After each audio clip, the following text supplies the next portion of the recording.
Pokémon, the strongest trainer. Hey! Look who's back for more adventures. We love having you here to continue this story that keeps us all awake. Important note, all of this is pure fiction, so don't try any techniques you hear here in real life. Your neighbor might call the cops. This amazing novel and all its rights belong to the original author. We're just the ones giving it voice and drama. Are you enjoying the show? Prove it by subscribing to our YouTube channel and leaving that like that motivates us so much. And if you want VIP access to exclusive content, our Patreon is waiting with things you won't find anywhere else. Chapter 349, Ice Dragon Kyurem vs. Black and White Dragons. The bitter cold wind continued to blow, scattering tiny specks of frost across the ground. Reshiram lay crouched in the pit, his face etched with agony. The pain from the wound on his abdomen caused him to curl up, his breath weakening. Flame-white Kyurem lowered his dragon head, staring at Reshiram in the pit, his heart filled with boredom and disdain. Is this what you call reality? It's simply fragile. After Kyurem finished speaking, his cloud-like feathers gently swayed. He crossed his arms over his chest, and a powerful icy energy converged. This was an extreme chill, capable of instantly freezing anything under Kyurem's control. Freeze-drying. Kyurem glanced at Reshiram with a cold gleam, then swung the energy ball in his hand, hurling it in Reshiram's direction. The rapidly freezing energy, emitting an absolute chill, cracked the air in its path, and threatened to fall upon Reshiram, freezing him into a frozen sculpture. Lu Feng's expression shifted as he watched the scene unfold. He pulled out Groudon's Master Ball and gently grasped it, preparing to unleash Groudon. But before Lu Feng could unleash Groudon, a roaring bolt of lightning suddenly shot out from the distance. The pale blue power of lightning, mingled with a destructive aura, collided directly with Kyurem's attack, successfully saving Reshiram. Both Lu Feng and Kyurem froze in shock, seemingly interrupted by the sudden attack, their thoughts still shattered. Lu Feng instinctively glanced in the direction of the lightning, and a pale blue flash suddenly appeared in his eyes, so dazzling that it was impossible to look directly at it. Boom! Boom! Boom! Before he could react, the streaking lightning shattered the ice and snow, crashing directly into Kyurem. The thunder's powerful impact and destructive energy exploded with a bang against Kyurem, leaving him unable to control himself. Like a kite with a broken string, he crashed into a nearby frozen house. Countless icy rocks, like a landslide, buried Kyurem. Zekrom. Lu Feng first glanced at Kyurem, engulfed in ice, then glanced in the direction of the thunder. Seeing a dark figure loom in the sky, he breathed a sigh of relief. Meanwhile, Reshiram, still in the pit, gradually recovered. His face pale, he flew out, shaking the surrounding ice. Zekrom approached Reshiram, sensing his remaining injuries. He glanced toward Kyurem with a wary look, his expression grave. Upon witnessing this, Lu Feng realized that Reshiram's power alone wouldn't be enough to calm Kyurem. He addressed Drito, who was on Zekrom's back, saying, "Drito, Reshiram or Zekrom's power alone can't quell Kyurem's rage. If we don't want Kyurem to destroy Indlock, we need to cooperate." Drito exchanged a glance with Lu Feng, then looked back at the ice-covered Indlock. He nodded solemnly, his expression sad, "To protect Indlock, I can accept your proposal." Seeing Drito agree to his proposal, Lu Feng's frown softened, and he gradually relaxed. He then had Gardevoir teleport directly to Reshiram's side, and raced against time to use Viridian's power to help Reshiram recover from his injuries. Under Viridian's healing power, the wound on Reshiram's abdomen, frozen by the ice, gradually healed, and his spirits returned significantly. Meanwhile, boom! A loud explosion echoed from afar. From the stone ruins that buried Kyurem, a terrifying energy surge erupted, followed by a dazzling light. As the intense light faded, Kyurem, restored to his original form, reappeared on the battlefield. Black Dragon. Kyurem's eyes flashed with a fierce gleam. He lowered his dragon head and roared, his aura becoming fierce and ferocious. "How dare you and Reshiram, that worthless creature, appear before me together? Today I will turn you back to stone and show you the meaninglessness of everything you have done. What truth? What ideals? They're all worthless. Only power is eternal." Reshiram and Zekrom exchanged glances, neither responding to Kyurem's words, but remaining cautiously on guard. Kyurem, however, dismissed the question. After all, for thousands of years, neither Reshiram nor Zekrom had dared to address him directly. Kyurem stomped heavily onto the ice, his massive dragon claws cracking the ground, leaving a spiderweb-like pattern of shattered ground. He instantly entered Dark Kyurem form. Biting cold winds and roaring thunder intertwined perfectly around him. The pervasive aura of terror and the immense energy he emanated made him appear immensely larger, like a giant god tearing through the darkness at the dawn of time.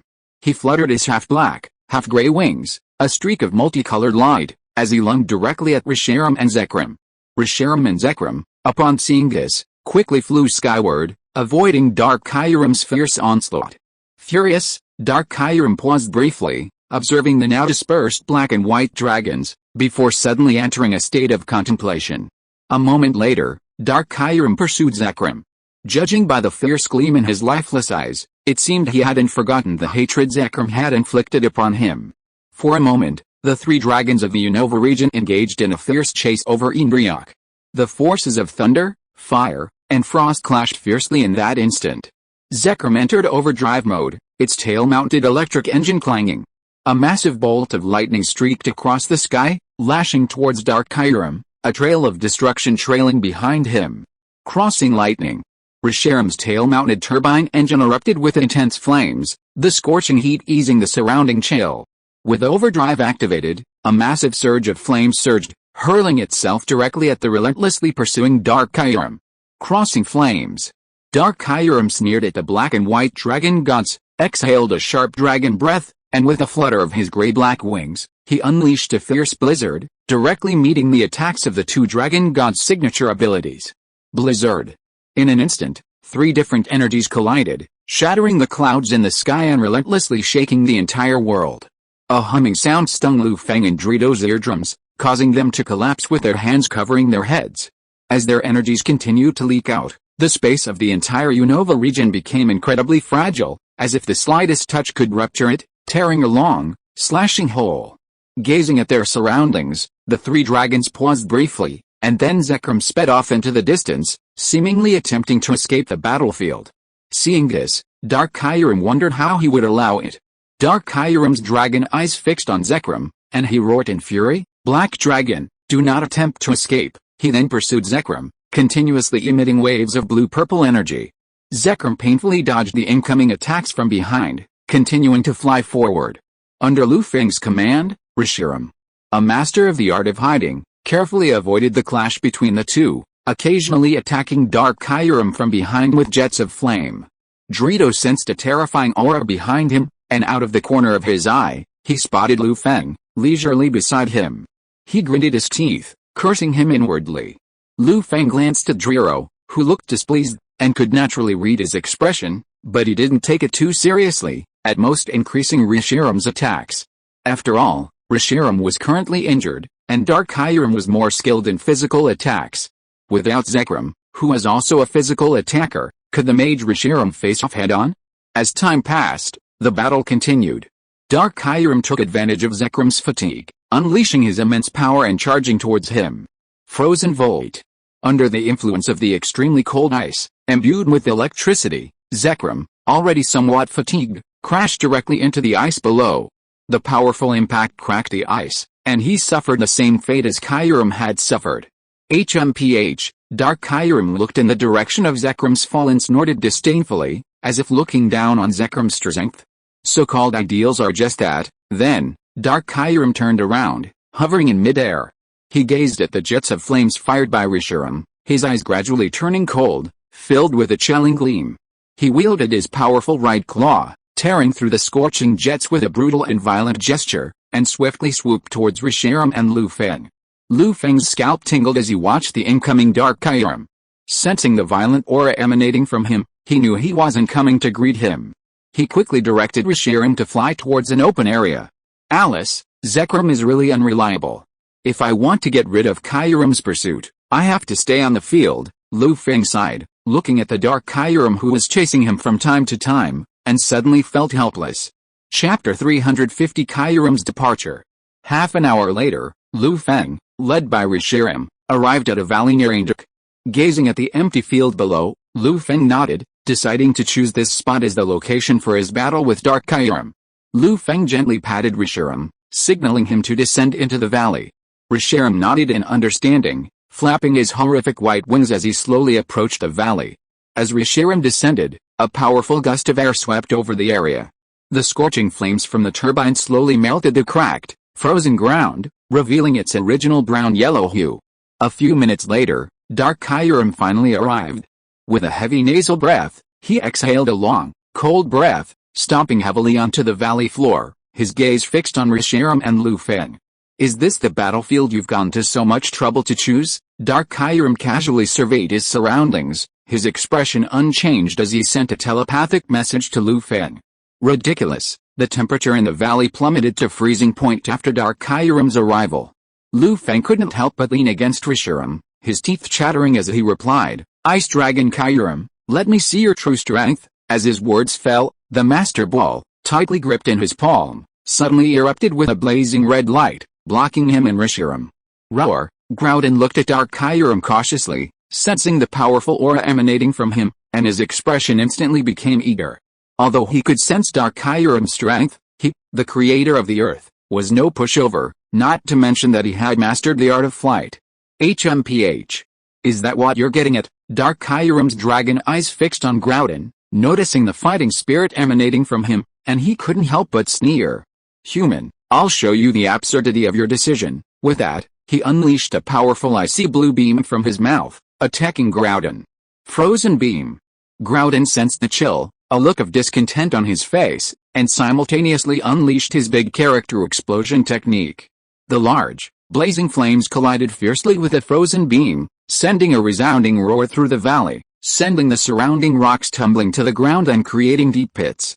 Dark Kyurem took advantage of Groudon's distraction to condense the cold onto his body, forming an icy armor. A violent electric current enveloped it, and it slammed into Groudon. Frozen Volt. Unable to dodge, Groudon was slammed back by Dark Kyurem, crashing into the valley's rock wall. The rock helped absorb much of the impact. Roar! Groudon roared in pain, his expression grim, as if irritated by Dark Kyurem. Suddenly, a rainbow of colors blossomed across the valley. Bathed in the glow, Groudon's form began to transform, his aura and strength rapidly increasing, transforming into Primal Groudon. The black lines on his body slowly gave way to golden hues, as if magma was pouring over him, a ferocious beast emerging from the scorching heat of the earth. With Primal Groudon's appearance, the characteristics of the Land of the End automatically took effect, scorching the area surrounding the valley.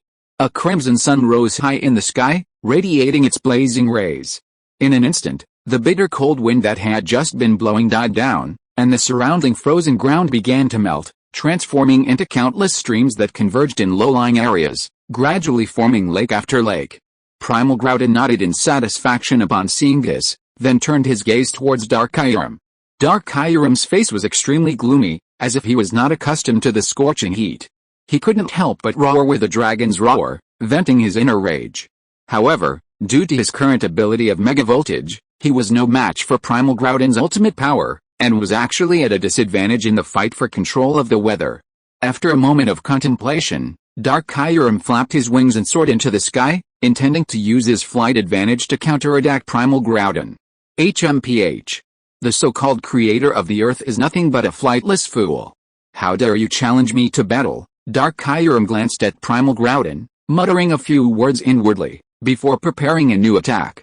A sharp chill gathered within his massive claws, and just as he was about to strike at Primal Groudon, hoping to catch him off guard, the next moment, before Dark Kyurem could attack, Primal Groudon, grinning, clutched two massive rock swords oozing with molten lava. Stunned, he approached him and struck fiercely. Before Dark Kyurem could grasp the situation, the gathering force in his hands abruptly ceased, and he slammed down hard into the ground. Roar! Dark Kyurem, already drained of energy, roared in pain from the blast of the cliff sword, his expression contorted. Hearing Dark Kyurem's roar, Primal Groudon attempted to attack again, but was stopped by Lu Feng. Primal Groudon glanced at him with a puzzled expression, a look of confusion and dissatisfaction. Lu Feng didn't explain much to him, simply shaking his head slightly and pointing to the Z crystal resting on Groudon's body. The Z crystal, now dulled by Primal Groudon's use, was riddled with countless cracks, as if on the verge of shattering. Primal Groudon, seeing this, no longer cared about Dark Kyurem. Instead, he scratched his head and held out his hands toward Lu Feng, as if begging for a flying Z crystal. Lu Feng rolled his eyes at him, but, recognizing Primal Groudon's contribution, he silently took out a flying Z crystal and handed it to him. A few minutes later, Kairam silently rose from the ground. The continuous battles with the gods had left him in a state of great fatigue, and his body was covered in scars of all sizes. After receiving the fierce attack, he immediately exited Dark Kairam mode. He stared directly at Lu Feng and Primal Groudon, then glanced at Reshiram not far away. Taking in his current state, he let out a low growl of resignation, then transformed into the flame-white Kairam form and flew off towards the giant's cave. Watching Kairam's retreating form, Lu Feng's tense nerves finally relaxed, and he let out a soft breath. Then, looking at Groudon, who was filled with regret, he said earnestly, "Groudon, please spread the land of ending to the surrounding areas and restore the areas covered by ice and snow to their original state." Roar. Primal Groudon nodded, indicating that he didn't particularly like the shade either, and directly controlled the land of ending to spread. Not long after, Aindruk, freed from Kairam's influence, finally broke free from its shroud of ice and snow, orderly returning to its pre-disaster state. A smile crossed Lu Feng's lips. He retracted Groudon, rolled over, climbed onto Reshiram's back, and flew back towards Aindruk. Chapter 351, Mutual Y unexpectedly blocks the road. At the same time, somewhere in the direction of Aindruk and Gongtown, Kairam, who had just escaped from the battle, was suddenly blocked by Mutual Y in the sky above the place he had to pass. Looking at the petite Mutual Y in front of him, Kairam was instinctively angry, but after sensing the aura it exuded, he became silent. Kairam could sense that this strange Pokémon in front of him, whom he had never seen before, was a high-level legend not far from him, and was even about to reach his current level and enter the realm of top legends. This made Kairam suppress the anger in his heart immediately. He knew very well in his heart that based on his current poor condition, he was most likely no match for Mutual Y. So, after a moment's silence, Kairam asked coldly, "Unknown high legend, why do you block my path?" Mutual Y looked at Kairam Y curiously. Seeing its scarred appearance and hearing its question, she couldn't help but utter a childish female voice. "I've heard you're very powerful.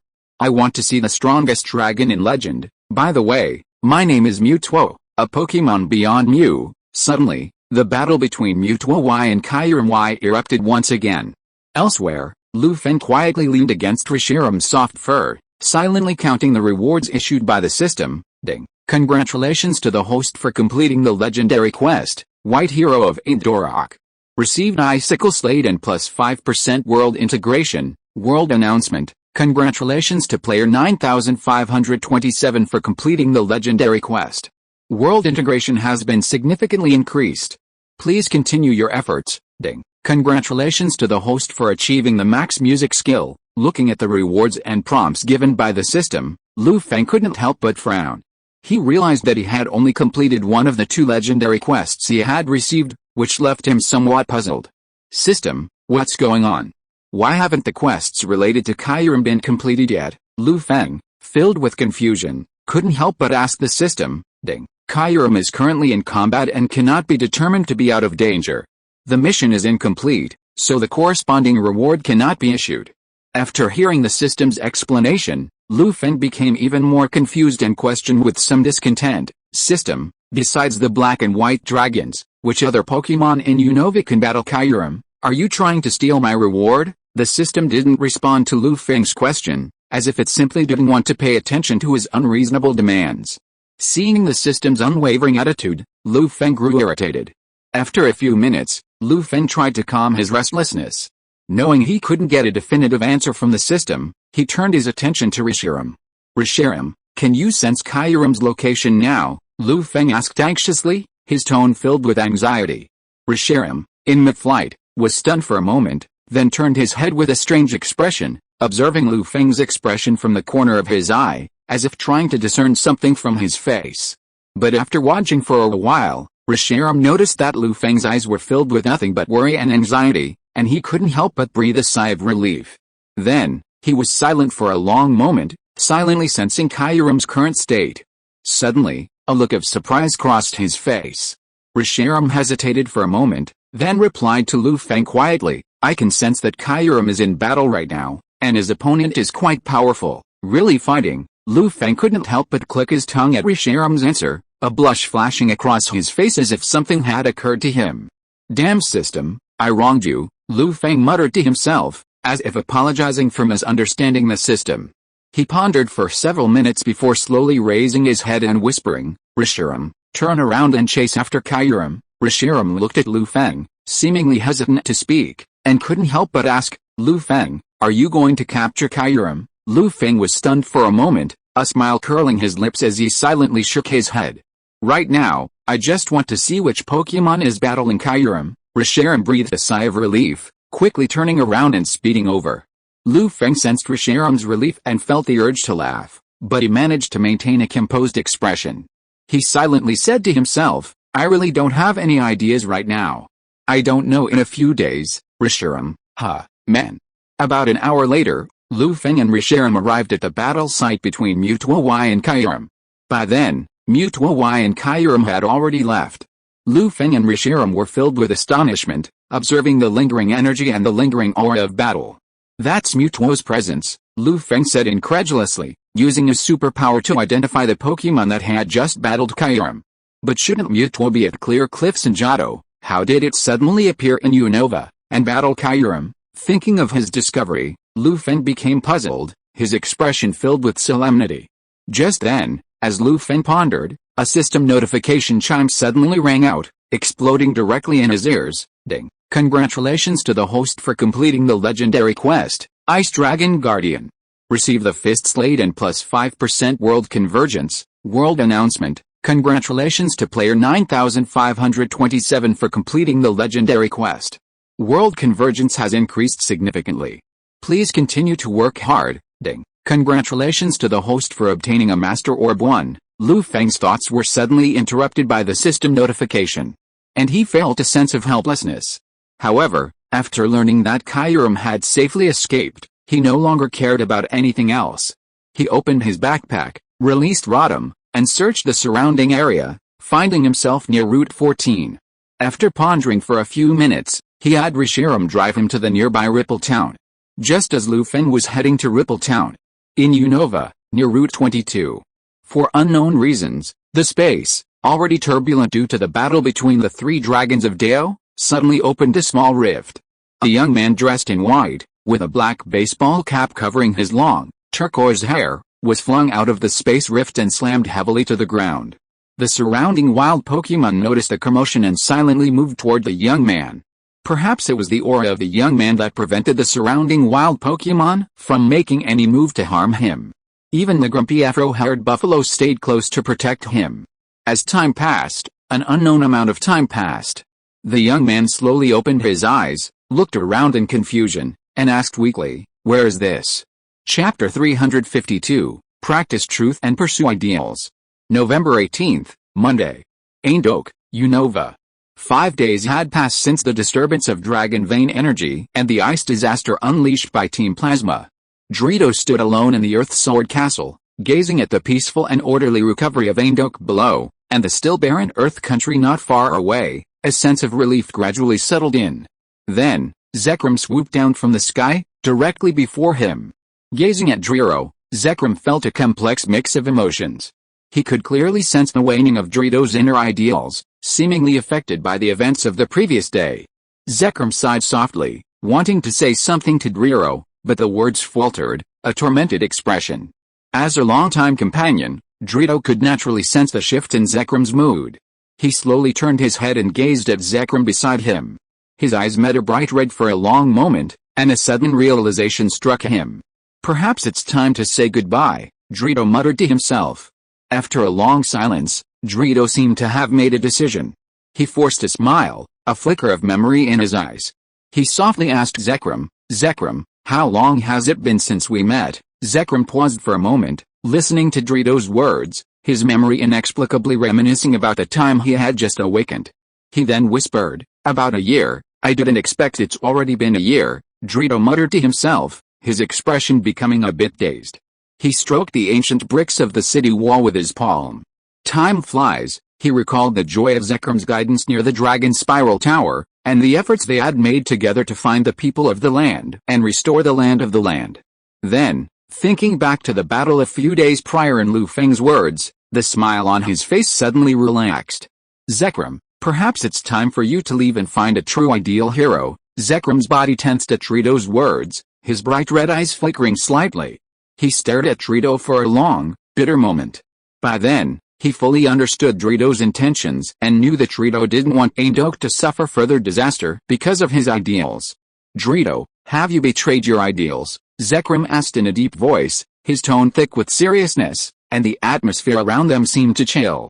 As an ideal dragon god who exists to pursue ideals, Zekrom is willing to assist those who are willing to pursue them, even if the road to achieving them is fraught with obstacles. However, if those E6 betray their ideals, he will mercilessly unleash a thunder of wrath to rectify everything. Drito felt Zekrom's gaze, the overwhelming pressure surrounding him. He calmly shook his head and patiently explained to Zekrom, I've never abandoned my ideals, resuscitating Earthland has always been my ideal. What about your choice now? Zekrom looked at Drito in confusion. I'm just a little more real than I was before. Drito thought of the young man with Reshiram, and a light suddenly blossomed in his heart. Reality and ideals are never just opposites. They were originally one, weren't they? Practicing truth and pursuing ideals, they've never been in conflict. Zekrom was speechless, wanting to say something but not knowing how to refute. He sighed and rushed towards the sky, slowly disappearing into the clouds. Lady Ginger and Khalida, who had just arrived at the castle, watched Zekrom disappear into the sky and walked directly behind Drito. Brother, are you so willing to let Zekrom go? Khalida asked, somewhat bewildered. He's the legendary dragon god of Unova, Khalida. Drito has his own ideas. I'm sure he'll handle them. Ms. Jiangta looked at Drito gently, a warm smile on her face. But, Khalida was about to say something, but a look from Ms. Jiangta stopped her. Drito, hearing Khalida's words, slowly turned around, looking directly at his sister, and explained with ease, Khalida, we humans have our own ideals, and Zekrom has his own too. Right now, I'm just letting him pursue his own ideals. What about my brother's ideals? Khalida frowned, looking at the smiling Drito, and couldn't help but grumble. Brother, haven't you always wanted to awaken Earth Town? Without the help of the legendary dragon god, how can you realize your dream? Drito gazed up at the azure sky, toward the direction Zekrom had disappeared, and whispered to her, the realization of a dream requires real support. Even without Zekrom's help, we can achieve it through our own efforts. Next, I'll take Miss Katie and the others with me to experiment on the land of Earth Town until green returns and the soil becomes fertile again. Brother, Khalida said, a moment of daze. She felt that Drito, at that moment, was radiant, a light that only those with confidence could possess. Lady Jiangta walked over to him, tightly grasping Drito's hand with her weathered hands, and nodded with satisfaction. If that's the case, then I'll help. You know, reviving Earth Town isn't just your dream. Watching this scene, Khalida seemed to grasp something, though she couldn't quite put her finger on it. As if infected by the atmosphere, she quickly approached the two men and joined their group.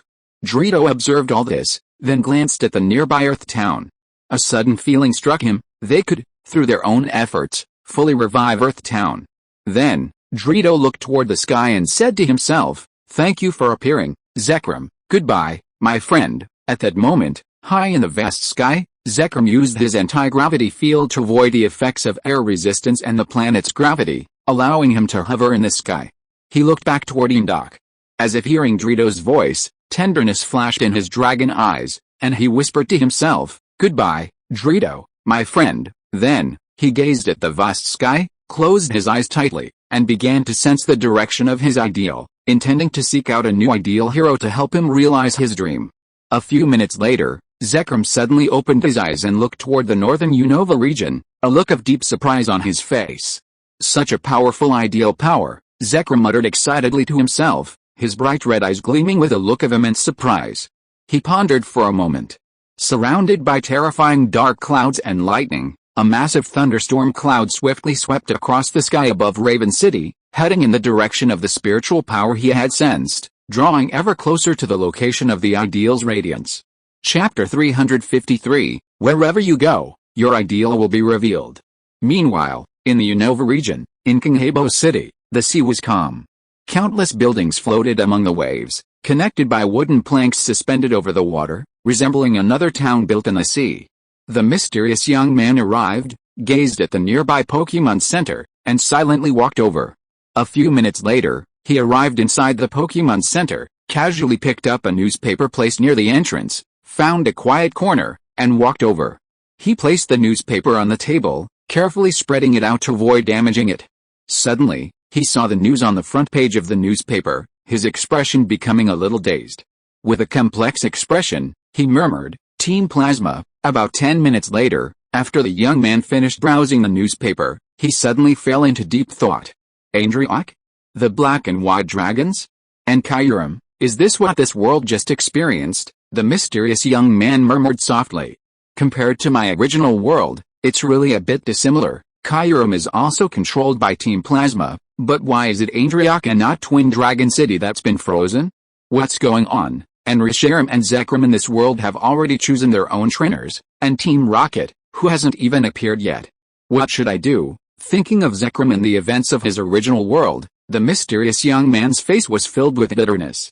He sighed softly, his face full of a complex expression, and slowly stood up, walking towards the door. For him, the purpose of coming to the Pokémon Center had been achieved. He had gained a lot of information and should leave the Pokémon Center to seek the power to save his own world. But before he could even exit the Pokémon Center, he saw that the weather outside the Pokémon Center had suddenly changed drastically. A dense cloud of thunderstorms suddenly appeared over Kinghabo City, catching everyone off guard. A torrential downpour began to fall. Why is it raining all of a sudden today? The weather center clearly said it would be sunny, a drenched office worker said in confusion as he fled to the Pokémon Center for shelter. HMPH. Even the weather forecast isn't accurate. I suspect the people at the weather center are wasting taxpayers' money, another middle-aged man with a gloomy face chimed in, angrily addressing the crowd. The others staying at the Pokémon Center also joined in, condemning the weather center staff. Only the mysterious green-haired young man gazed thoughtfully toward the sky. He could clearly sense that this thunderstorm might truly be an accident, caused by the power of Pokémon. Is it what I thought? The mysterious young man stared at the sky, his eyes lit up with anticipation. But then, remembering the news he had just read, he hesitated. But which Pokémon already has a trainer? Thinking of this, the mysterious young man let out a wry smile and shook his head in a somewhat uncertain manner. He was about to retreat back to the Pokémon Center, hoping to wait until the rain subsided, when he felt a strong gaze fixed on him, causing him to stop in his tracks. At that moment, the mysterious young man froze. A familiar voice suddenly echoed within him, stirring him with excitement. What is your ideal? Ideal. That's Zekrom's voice. The young man listened to the inner voice, a thought forming in his mind, and he was momentarily stunned. Tell me, what is your ideal? Zekrom's bright red eyes, peering through the dark thunder clouds, gazed directly at the mysterious young man in the Pokémon Center, questioning him once more. He could clearly sense the powerful ideal within this young man. Perhaps this was the ideal hero he was seeking. Zekrom gazed down at the mysterious young man, quietly awaiting his answer. For some unknown reason, Zekrom felt a strong sense of connection between him and the young man. Hearing Zekrom's question again, the mysterious young man gradually regained consciousness from his trance. He took a deep breath, reflecting on his experiences, and muttered to himself, long ago, someone told me I would become the leader of Team Plasma, shouldering the mission of saving Pokémon. I believed it, and I constantly strived for this ideal. Then I discovered it was all a deception, a colossal deception perpetrated to fulfill my ambition. Ideal?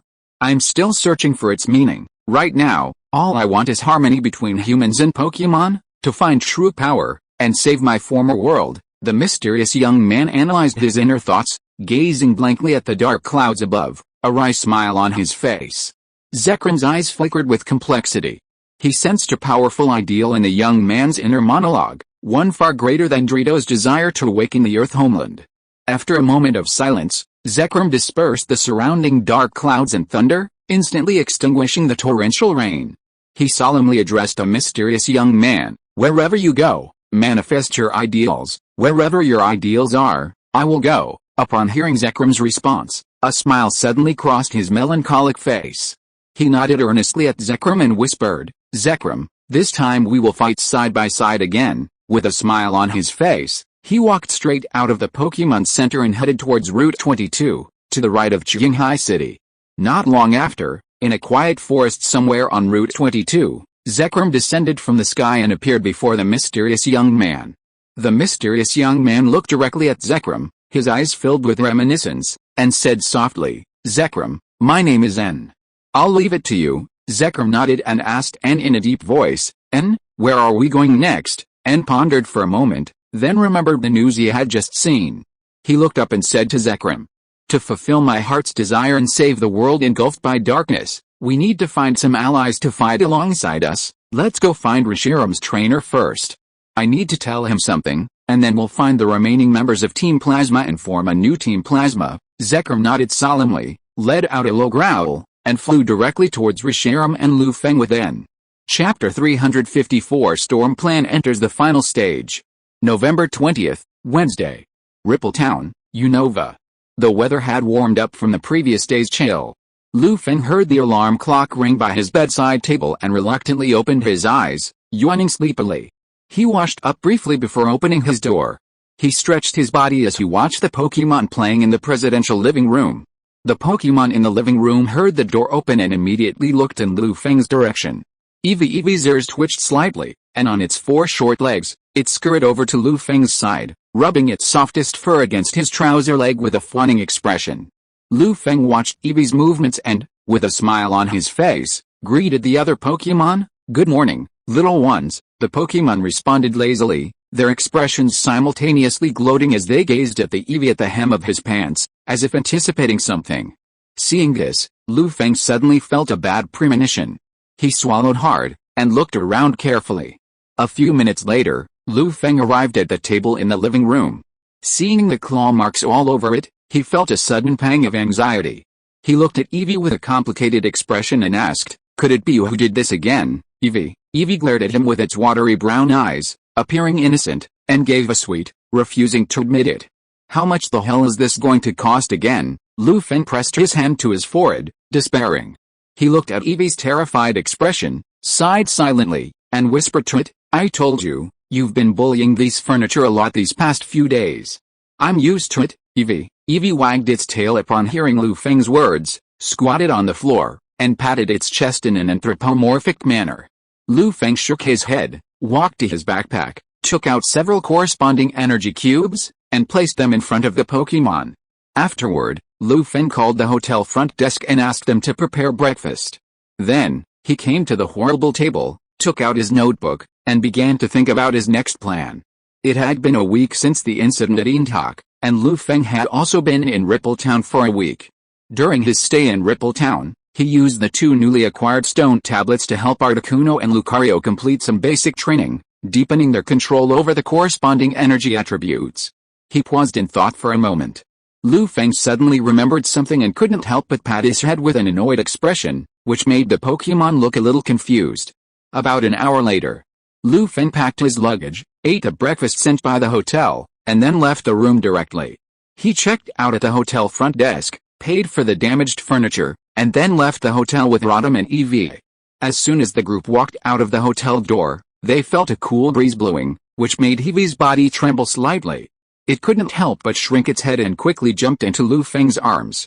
"Lu Feng, where are we going next?" Rodham hovered in front of Lu Feng and looked at him with a puzzled expression.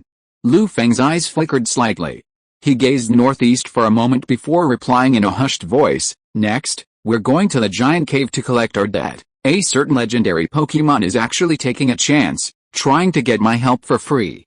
That's unethical. Rodham, help me find the route from Ripple Town to the giant cave."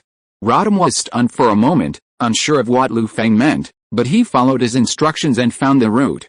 With a cheerful expression, he replied, "We've found the optimal route, Rodham." Lu Feng nodded and released Charizard. Just as he was about to set off, he heard a resounding roar from Ripple Bay, not far from the hotel, that made his eardrums buzz. The ground shook uncontrollably with a sudden tremor. A moment later, until all the noise died down and calm returned, Lu Feng gradually regained his composure and looked towards Ripple Bay, frowning. What was going on? It can't be a high-level legend. He secretly complained in his heart and speculated silently for a long time. Roar! Charizard glanced in the direction of Ripple Town, then looked at Lu Feng in front of him, and asked with a low growl. Lu Feng's eyes were fixed on the direction of Ripple Town. He felt a sudden panic in his heart, as if he felt that something was about to happen. After hearing Charizard's question, Lu Feng thought for dozens of seconds, turned his head and said to it, "Let's not go to the giant cave first, let's go to Ripple Bay to see the situation." Charizard nodded, turned around quickly, aimed at the direction of Ripple Bay, flapped its wings, and flew straight there. At this time, in the center of Ripple Bay, an artificial land suddenly rose, and the rocket team's giant passenger plane slowly landed. Countless rocket team members stood around the passenger plane, looking at the location of the passenger plane's cabin door with fanatical expressions. Not long after, the door of the giant airliner slowly opened, and Sakuki, accompanied by Mutuo Y and Intimidator, arrived at Melota, slowly appearing before the numerous Team Rocket members. "Boss Sakuki, we've been awaiting your arrival." Lance, along with the rest of Team Rocket, straightened their bodies and addressed him seriously. Sakuki stood with his hands behind his back, gazing at the sea before him, a smile curling his lips as he nodded with satisfaction. "Excellent. Lance and Dr. Seg, you've done a great job. From today on, the Unova region will be under the jurisdiction of our Team Rocket. Project Tempest enters its final phase." "Yes, sir," the numerous Team Rocket members replied in unison. Then, Sakuki glanced at Melota beside him, handed it a badly damaged music sheet, and whispered, "Melota, this is up to you. I bet you don't want Unova to fall to Kyurem's power." Melota puffed up her cheeks, angrily staring at Sakuki, and vehemently accused, Mello. Sakuki raised an eyebrow, unsure of what Melota meant. Mutuo Y, standing nearby, stepped forward and translated telepathically, "It's saying you're a bunch of liars. It won't help you retrieve the manifestation mirror." Sakuki's expression darkened as he watched Melota resist cooperation. "That's not up to you. Team Rocket had brought Melota back a week ago, after all. But after some experimentation, they discovered something troubling.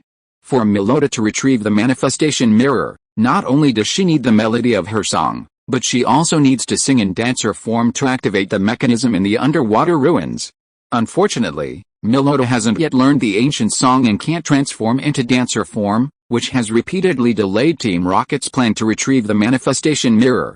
Fortunately, a Team Rocket member, after a painstaking search, finally found the incomplete music sheet in an old dance hall in Fian City. Sakuki signaled Mutuo Y to use hypnosis, putting Melota under a hypnotic state. Under Mutuo Y's spell, Melota gradually lost her resistance. In a trance, she took the ancient music sheet and began to sing loudly according to the notes.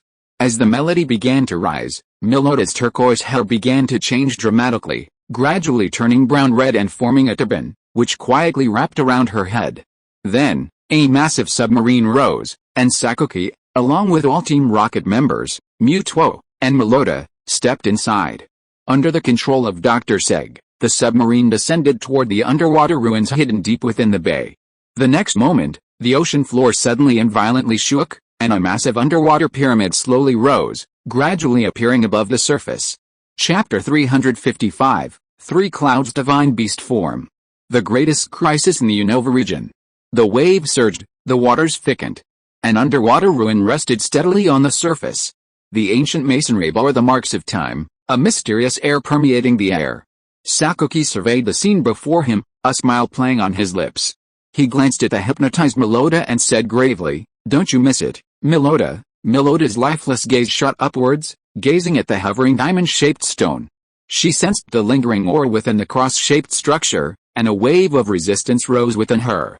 Sakuki noticed Melota's anomaly, and his expression deepened. "All right, Mutuo. We can begin." He turned slightly to Mutuo Y and ordered calmly. Mutuo Y didn't respond, but instead used his powerful psychic powers to slowly lift Melota and teleport her toward the cross-shaped structure. A moment later, the moment arrived. As Team Rocket had predicted, Melota landed directly within the cross at the center of the diamond-shaped slab. As if triggering some mechanism, the entire slab shone with a brilliant golden light. Perhaps influenced by the diamond's power, Melota, previously hypnotized, began to thrash violently, a pained expression on her fair face. Many Team Rocket members watched intently, their eyes filled with anticipation, their gazes brimming with enthusiasm. "Boss Sakuki, based on the information we've gathered, all we need to do next is have Melota use the ancient song to retrieve the apparition mirror." Dr. Sage stroked his white mustache, his fingers manipulating the tablet. "The ancient ritual requires Melota's calming song to awaken her, but a Pokémon in hypnosis is essentially unconscious, so this should suffice." Hearing Dr. Sage's explanation, Sakuki nodded and turned his attention to Mutuo Y. "Mutuo, use your maximum hypnosis. Tell Melota to ignore her defenses and use the ancient song skill. Mutual Y's body hovered in the air, a blue halo shimmering around it. He raised his right hand slightly, pointing 3 spherical fingers at Melota. The next moment, Melota, initially resisting, began to sing the ancient song like a puppet under Mutual Y's control. Mellow, mellow, mellow. As the melodious melody rang out, the entire floor of the underwater ruins shone with a golden glow and began to vibrate violently, gradually outlining a gigantic symbol. "It is this clear song that will hold the key to unlocking the seal," Dr. Seg exclaimed with immense excitement. "The seal of the underwater ruins is about to be broken." Shortly after Dr. Seg's voice fell, the gigantic symbol transformed into a rising platform. Steps followed one after another, cascading to the sound of beautiful song. Suddenly, a stone platform containing a circular mirror appeared at the top. Sakuki's smile stretched uncontrollably, as if he were deeply satisfied with everything. With crisp steps, he ascended the stairs, finally reaching the top of the platform and personally removing the manifestation mirror. Next comes the highlight of Project Storm. Sakuki pulled 3 trembling advanced orbs from his pocket, his gaze fixed on them for a long, intense moment. You should have felt it too. After a moment, he tossed the advanced orbs high into the air, releasing the 3 restless legendary Pokémon within: Tornado, Land Cloud, and Thunder Cloud. The power of ancient legends, revealed at this moment. Sakuki held the manifestation mirror in his hand and aimed it at the 3 legendary Pokémon. His eyes unable to conceal his excitement. Instantly, under the influence of Melota and the ritual, the manifestation mirror erupted with brilliant white light, flew directly to the center of the 3 cloud gods, and began to spin rapidly. A strange red light filled the entire ritual platform, enveloping Sakuki's body. "Show me your other selves." Sakuki gazed excitedly at the sky, waiting for the manifestation mirror to take effect and bring Project Storm to a climax. A few minutes later, when all the light faded, the manifestation mirror fell from the sky, revealing the 3 cloud gods undergoing a dramatic transformation, each transformed into a spirit beast, a bird-shaped tornado, a dragon-shaped lightning cloud, and a tiger-shaped earth cloud. Gazing at the transformed 3 cloud gods, Sakuki's eyes now held a strange and fiery intensity. Pointing with his right hand at the nearby continent, he shouted to the 3 cloud gods, "Now, let the wind, lightning, and the power of the earth fight for me." As his voice rang out, the 3 cloud gods in the sky, receiving the command, their eyes turning a brilliant crimson.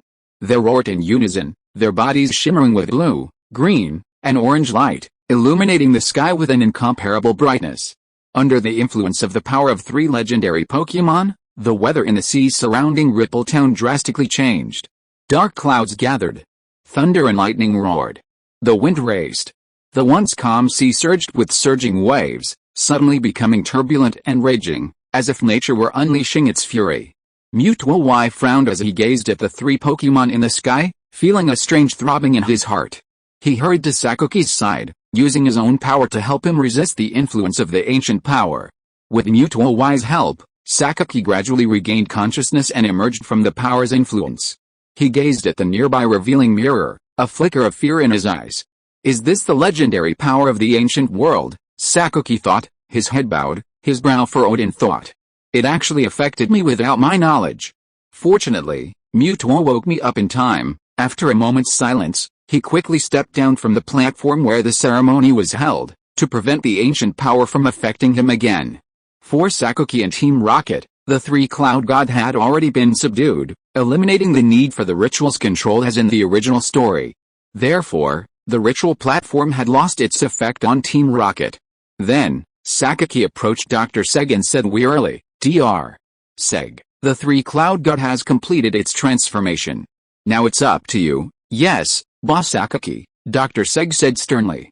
"I won't let you down." Dr. Seg returned to the submarine, removed a sealed box, and instructed the surrounding Team Rocket members to assemble the necessary equipment.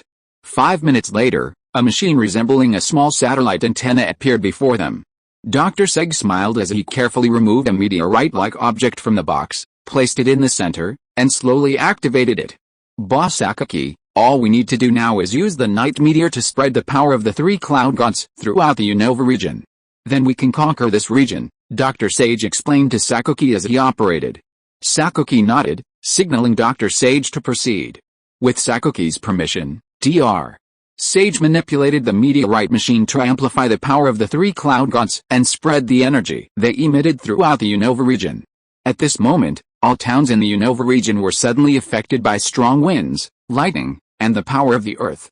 Various natural disasters occurred continuously, and an atmosphere of destruction and despair permeated the air. If you are listening to this novel on a channel other than Fanfic World, it means it was downloaded and re-uploaded without effort. We warmly invite you to visit our channel, Fanfic World. There you will find the original version of this story and many other novels of various genres. We look forward to seeing you dive into a world of incredible novels. Chapter 356 Lu Feng, the enemy has 30 seconds to arrive at the battlefield.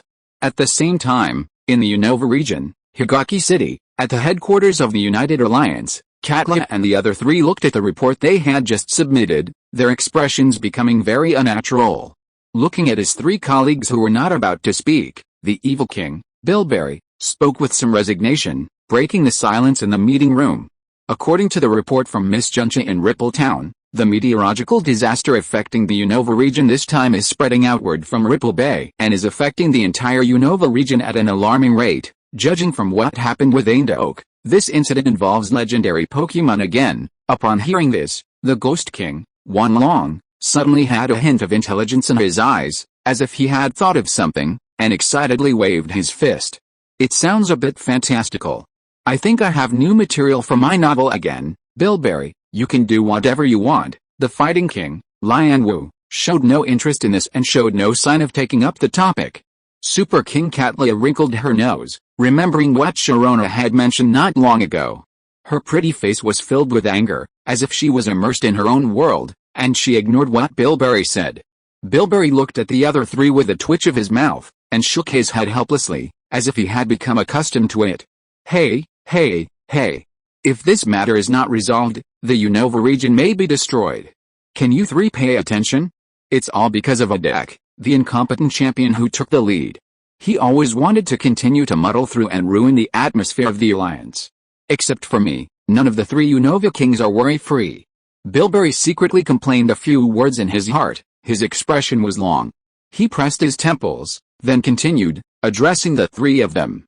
To prepare for the upcoming disaster in the Unova region, I hope to dispatch a Heavenly King to investigate this matter. What do you think? Upon hearing Lingzhu's words, the other three paused for several minutes before looking up and nodding. I can go to Ripple Town and investigate what happened in the bay. Wanlong beamed at Lingzhu and the others, her voice as clear as a silver bell. Lingzhu glanced at Lian Wu, seeing him still in a daze, clearly uninterested. He was about to speak, but before he could finish his words, Katlia, having regained her composure, snapped out of her wits and interrupted him. Wait, I'll be included in the investigation this time. Lingzhu's words gave him a headache. He didn't know what was wrong with this young lady. She usually didn't enjoy handling Alliance affairs, but today she was clamoring to take on the responsibility. It was like the sun rising from the west. To be on the safe side, Lingzhu reconfirmed Katlia's intentions. Katlia, are you sure you really want to go and handle the Ripple Town incident? Of course. Handling emergencies for the Alliance and protecting the people of the region is my unshirkable duty as the king of the Unova. Seeing Lingzhu's suspicious gaze, Katlia couldn't help but reveal a look of disapproval. Mr. Lingzhu, questioning a lady like that is ungentlemanly. Wanlong saw Lingzhu's expression wavering under Katlia's influence, and she felt uneasy. She stared at Lingzhu intently, with the resentment of an artistic young woman, making Lingzhu feel uncomfortable. Lingzhu looked at Wanlong and Katlia with a wry smile. After a long silence, she finally made a decision. Since this is the case, for safety's sake, Wanlong and Miss Katlia should go together this time. Suddenly, as Lingzhu finished speaking, Katlia and Wanlong both laughed and nodded in satisfaction. This time we can get first-hand information again. Wanlong seemed to see his own future, his brown eyes gleaming. This novel will definitely be a big seller, HMPH. You bastard, let me see what you're capable of. You've made Hoenn obsessed with you, the arrogant daughter. Katlia snorted, her mind racing with plans, eagerly anticipating the action in Ripple Town. Katlia, I'll definitely expose your true colors. Lu Feng, the enemy has 30 seconds to reach the battlefield. For a moment, the two Unova kings who were about to investigate, each with their own concerns, left the Alliance meeting room. Elsewhere, in the southwest of the Unova region, near Luzi Town, In a laboratory hidden by the sea, Akrama looked at the violently shaking laboratory and the flashing red warning lights, pondering silently. Has something happened in the Unova region again? Akrama muttered to himself. But wasn't Team Plasma destroyed, and Kyurem long gone? Why is there such a powerful energy fluctuation? The few remaining researchers in the P2 lab rushed to him in panic, fear in their eyes. Their voices trembled as they asked, Dr. Akrama, what should we do next? According to the monitoring equipment Team Plasma has installed in various areas, it seems a powerful energy surge is sweeping across the entire area, centered in Ripple Bay. Don't panic, let me think about this. Akrama patted their shoulders, urging them to calm down, and then calmly considered. But before he could finish, the powerful energy surge struck again, stirring the surrounding calm seas and creating terrifying waves that surged directly towards the island where the P2 experiment was located. The massive waves, aided by the wind, lightning, and the force of the earth, slammed into the walls of the lab, shaking the entire sturdy structure violently. Akrama's thoughts were interrupted by the sudden tremor. He gazed at the cracked wall, then at several petri dishes nearby, and hurriedly called out to several researchers, the lab might be collapsing. Quickly move the Genesect dishes. Yes, Dr. Akram, the researchers responded, frantically moving the dishes. Just as they unloaded the dishes from the machine and placed them in the corner, the cracks in the wall widened and finally collapsed towards them. Fortunately, Akram and several other researchers ducked in time, avoiding being buried by the rubble. Dr. Akram, the dishes haven't been moved yet. A white-coated researcher hesitantly looked at Akram, sweat dripping down his forehead. Due to the natural disaster, those dishes might have shattered. This Genesect study is probably a failure. Let's get out of here. Akram sighed and waved his hand at the researchers, without any accusation. Doctor, the lab's been destroyed. Where should we go next? Several researchers looked at Akrama in confusion, their hearts filled with anxiety. After all, the United Alliance's wanted notices for them were still posted in various towns. If they simply went to any town, wouldn't they be walking into a trap? Akrama, hearing this, pondered this question and silently considered his next plan. After a long moment, he slowly raised his head, his eyes gleaming with wisdom. He calmly replied, next, we'll go to Alala. As a region without an alliance, Akrama believed that the alliance's presence in Alala wouldn't make it easy to locate them. Yes, Doctor, several researchers exchanged glances and nodded to Akrama. As Akrama and the others departed, the island where the P2 lab was located gradually returned to peace. But what they didn't know was that the petri dish had been placed in a corner, avoiding the crushing impact of the collapsed building and successfully preserving its existence. Several Pokémon of various shapes, with their eyes closed, were in the petri dishes, absorbing the energy from the nutrient solution and continuing to grow according to the plan. Chapter 357 Disasters always come to me as expected. Time passed bit by bit. Lu Feng and Charizard finally arrived at Ripple Bay. Roar! Charizard roared and slowly landed on the beach, tugging at Lu Feng's clothes with its claws, as if to remind him of the danger ahead. Lu Feng looked back at Charizard, gave it a reassuring look, and then shifted his gaze to the bay. Looking at the huge pyramid-shaped ruins not far away and the three legendary Pokémon roaring above the ruins, Lu Feng's face became very solemn. The three cloud gods of the Unova region. Lu Feng lowered his eyes full of thought, and muttered to himself softly. Why are you here? Oh, there was a brief silence. Lu Feng took out Jenger's Pokéball and released it directly. Kauji, Jenger looked at Lu Feng in confusion and couldn't help but ask. Lu Feng pointed at the ruins in the center of the bay and said to Jenger earnestly, Jenger, I want to know what exactly happened inside those ruins. I'm leaving this up to you, Kauji. Jenger turned his head to glance in the direction of the ruins, then nodded at Lu Feng with a sinister expression. The next moment, Charizard, carrying Jenger, sternly avoided the attention of the three cloud gods as they gradually approached the perimeter of the underwater ruins. Jenger looked around for a moment, then, noticing no Team Rocket patrolling, leaped directly to a safe spot on the edge of the ruins. He gestured softly to Charizard, Kauji, who? Charizard nodded at Jenger and growled, urging him to hide carefully. Jenger grimaced mischievously in return, then flashed into the ruins with a sinister smile. Carefully concealing its presence, it slowly approached the center of the ruins. Seeing the Team Rocket members, Mewtwo following Sakuki, and Melota bound by the prismatic stone slabs, it was startled. Jenger was about to move closer to eavesdrop on Team Rocket's conversation, but before it could get far, It felt as if it were being stared at by a terrifying presence. A surge of psychic power surged towards it, like a landslide, threatening to crush it. Fortunately, the fragments of the platinum orb shimmered, helping Jengar withstand the force for a moment. Seeing the situation was dire, it quickly retreated away from the ruins, diving directly into the Dao Sea.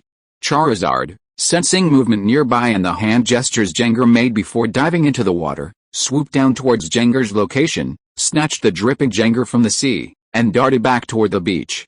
Inside the underwater ruins, Mewtwo stared intently at Jengar's departure, a look of surprise on his face, as if he was surprised that Jengar had managed to break free.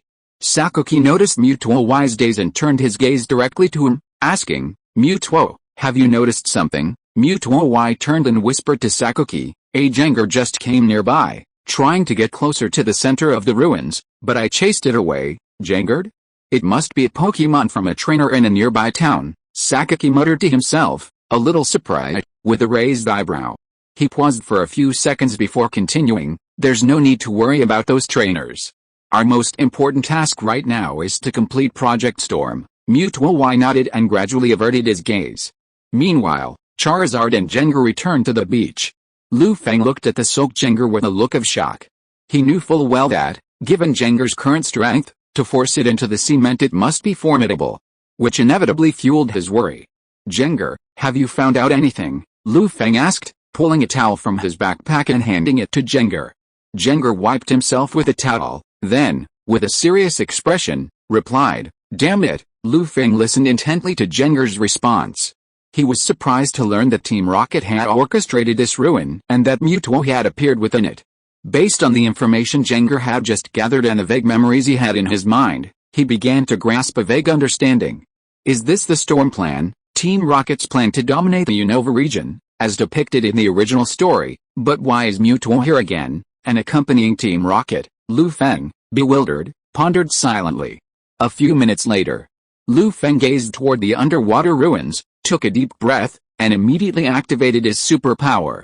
Super, the laws of space and time. Instantly, a powerful force surged from his body, encompassing the entire Unova region, directly sensing Mewtwo within the ruins. As he watched Mewtwo emerge from his perception, Feng's expression became thoughtful. He realized that this Mewtwo seemed unfamiliar. With a hint of quizzicality, Feng said doubtfully, "I don't seem to recognize this Mewtwo." Jengar, standing nearby, heard Feng's words and nodded in agreement, sighing, "What the hell, Jengar, do you feel the same way?" Feng touched his nose and asked Jengar. Jengar remained silent, but Feng knew the answer from its expression. Could it be that Team Rocket has created another Mewtwo? Feng muttered to himself, his expression becoming extremely complex. Thinking of the fact that Team Rocket had appeared at the world's beginning tree, Feng felt that this was not impossible. In order to confirm his guess, he opened his backpack, dug out the curved spoon left by Mewtwo from the bag, and used the power of Wave Guide to sense it. A moment later, Feng put away the spoon in his hand, looked in the direction of the underwater ruins. His eyes became extremely deep. "This Mewtwo is indeed not the one we know." Feng first breathed a sigh of relief, and then sighed.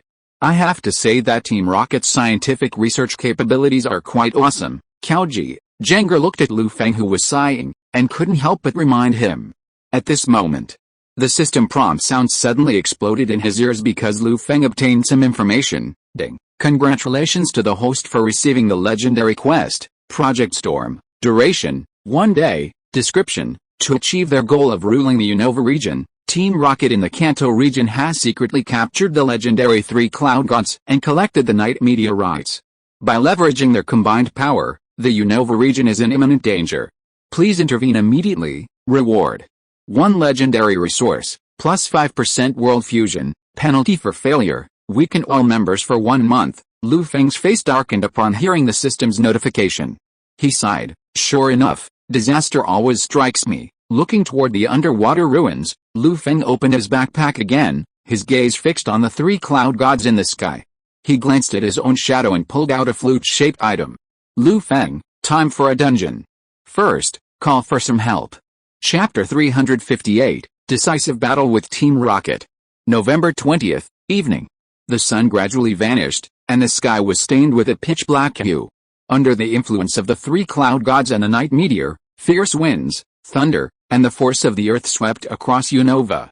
The intertwining and clashing of energies unleashed another cold snap.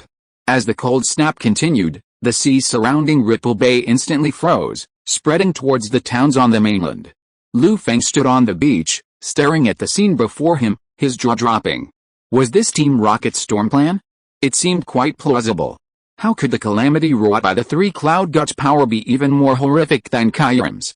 If Kyurem saw Unova reduced to a world of ice and snow, would he burst into tears and run to the three cloud gods to swear brotherhood with them, inserting yellow paper and chopping off chicken heads? Lu Feng muttered to himself, his mouth twitching. As Lu Feng pondered, Rodham suddenly appeared before him, presenting him with the information he had just retrieved. Lu Feng, according to the information I just found, severe meteorological disasters are erupting across Unova due to the influence of the three cloud gods. When should we act, Rodham asked curiously. Action? What action? Lu Feng looked at Rodham in surprise, puzzled. Rodham, stunned by Lu Feng's expression, replied instinctively, of course, to thwart the evil organization's plot, rescue legendary Pokémon, and maintain peace in Unova. Rodham. Hearing Rodham's words, Lu Feng's expression became somewhat strange, as if wondering when Rodham had become so bold as to get involved in such a situation. These weren't just any ordinary Pokémon, they were a high-level legendary and 3 near high-level common legendaries, all commanded by a champion-level trainer. With that kind of lineup, wouldn't he be doomed if he charged in with his current strength? He thought for a moment, refusing to admit that it was his fault. While Pokémon become more like their trainers after spending time with them, Rodham's behavior was certainly less steady than his. A moment later, Lu Feng looked at the still expecting Rodham and mumbled, "Let's wait until our helpers arrive. Now is not the time yet." Rodham glanced at Lu Feng blankly, then nodded slightly, seeming to hesitate. Lu Feng sensed Rodham's gaze, observing its poorly controlled expression, and instantly understood its thoughts. He knew full well that Rodham was probably asking why they couldn't just unleash Groudon and Reshiram and confront Team Rocket head-on. Lu Feng sighed helplessly, feeling a pang of frustration. "I want to go right ahead too. It's a shame Reshiram still hasn't recovered from his injuries from all the battles and his stint as a castle mover a week ago. If they unleash Groudon directly against Mewtwo, who would be the ones to deal with the 3 furious legendary Pokémon in the sky? Can't he, a trainer, learn something stupid and become a humanoid Pokémon for once?" Lu Feng muttered to himself, gazing towards the Johto region with an anxious and worried expression. A few minutes later, feeling the chill growing stronger near the beach, Lu Feng hurriedly brought Rodham and several other Pokémon to a nearby restaurant, intending to wait for reinforcements. An unknown amount of time passed before darkness fell, and the weather disaster continued. Lu Feng was trapped inside the restaurant near the beach. Due to the extreme weather, the restaurant's power supply was damaged, and the town's power system was also affected, unable to function properly. The restaurant suddenly lost power and was plunged into darkness. At that moment, a fierce battle suddenly broke out around the underwater ruins. A series of explosions echoed, instantly waking everyone inside the restaurant. "What's going on? It looks like a fight has broken out nearby," a tourist who had accidentally stopped at the restaurant blurted out, looking in the direction of the noise. "OMG! Did the Alliance send someone to rescue us?" Another tourist, clearly from the Blue Star continent, chimed in with some surprise. The others, hearing these two words, lit up with hope and anticipation, and joined in their discussion. Lu Feng curled his lips, silently shaking his head at the tourists' thoughts. Even if the Unova Alliance's star player arrived, they'd be defeated by Team Rocket with this legendary lineup, Lu Feng sighed inwardly. And sure enough, the battle not far away had erupted suddenly and ended just as quickly, subsiding quickly. All the tourists in the restaurant, including several ordinary trainers, stared at the now quiet underwater ruins. Their faces froze, a hint of panic and unease in their eyes. It was clear that they had already connected the now concluded battle to something ominous. Everyone was silent for a moment. Several minutes passed. Lu Feng looked at the dejected crowd, then at the growing blizzard outside the window. A sudden sense of urgency surged within him. He knew he couldn't wait any longer. He needed to do something to buy time for his helpers to arrive. So, under the gaze of the others in the restaurant, Lu Feng stood up and, accompanied by Rodham, Charizard, and the other Pokémon, forcefully pushed open the frozen door and left without a word. He reached the beach and leaped onto Charizard's back, his gaze growing sharper. Roar! Charizard trembled slightly, as if sensing the chill of the blizzard. It couldn't help but spit out a burst of flames, and with a powerful flap of its wings, it flew again towards the underwater ruins. About 10 minutes later, Charizard, carrying Lu Feng, covered in snow, finally reached the edge of the ruins. Lu Feng, his body trembling, carefully dismounted Charizard's back, retrieved the Master Ball hanging from his neck, and released Groudon. With a flash of red light, Groudon reappeared before Lu Feng. He stared at the somewhat frozen Lu Feng and scratched his head in confusion, as if he had just woken up. Then, feeling the chill of the surrounding air, Groudon shook himself uncomfortably, growled in dissatisfaction, and then unleashed his Sunny Day move.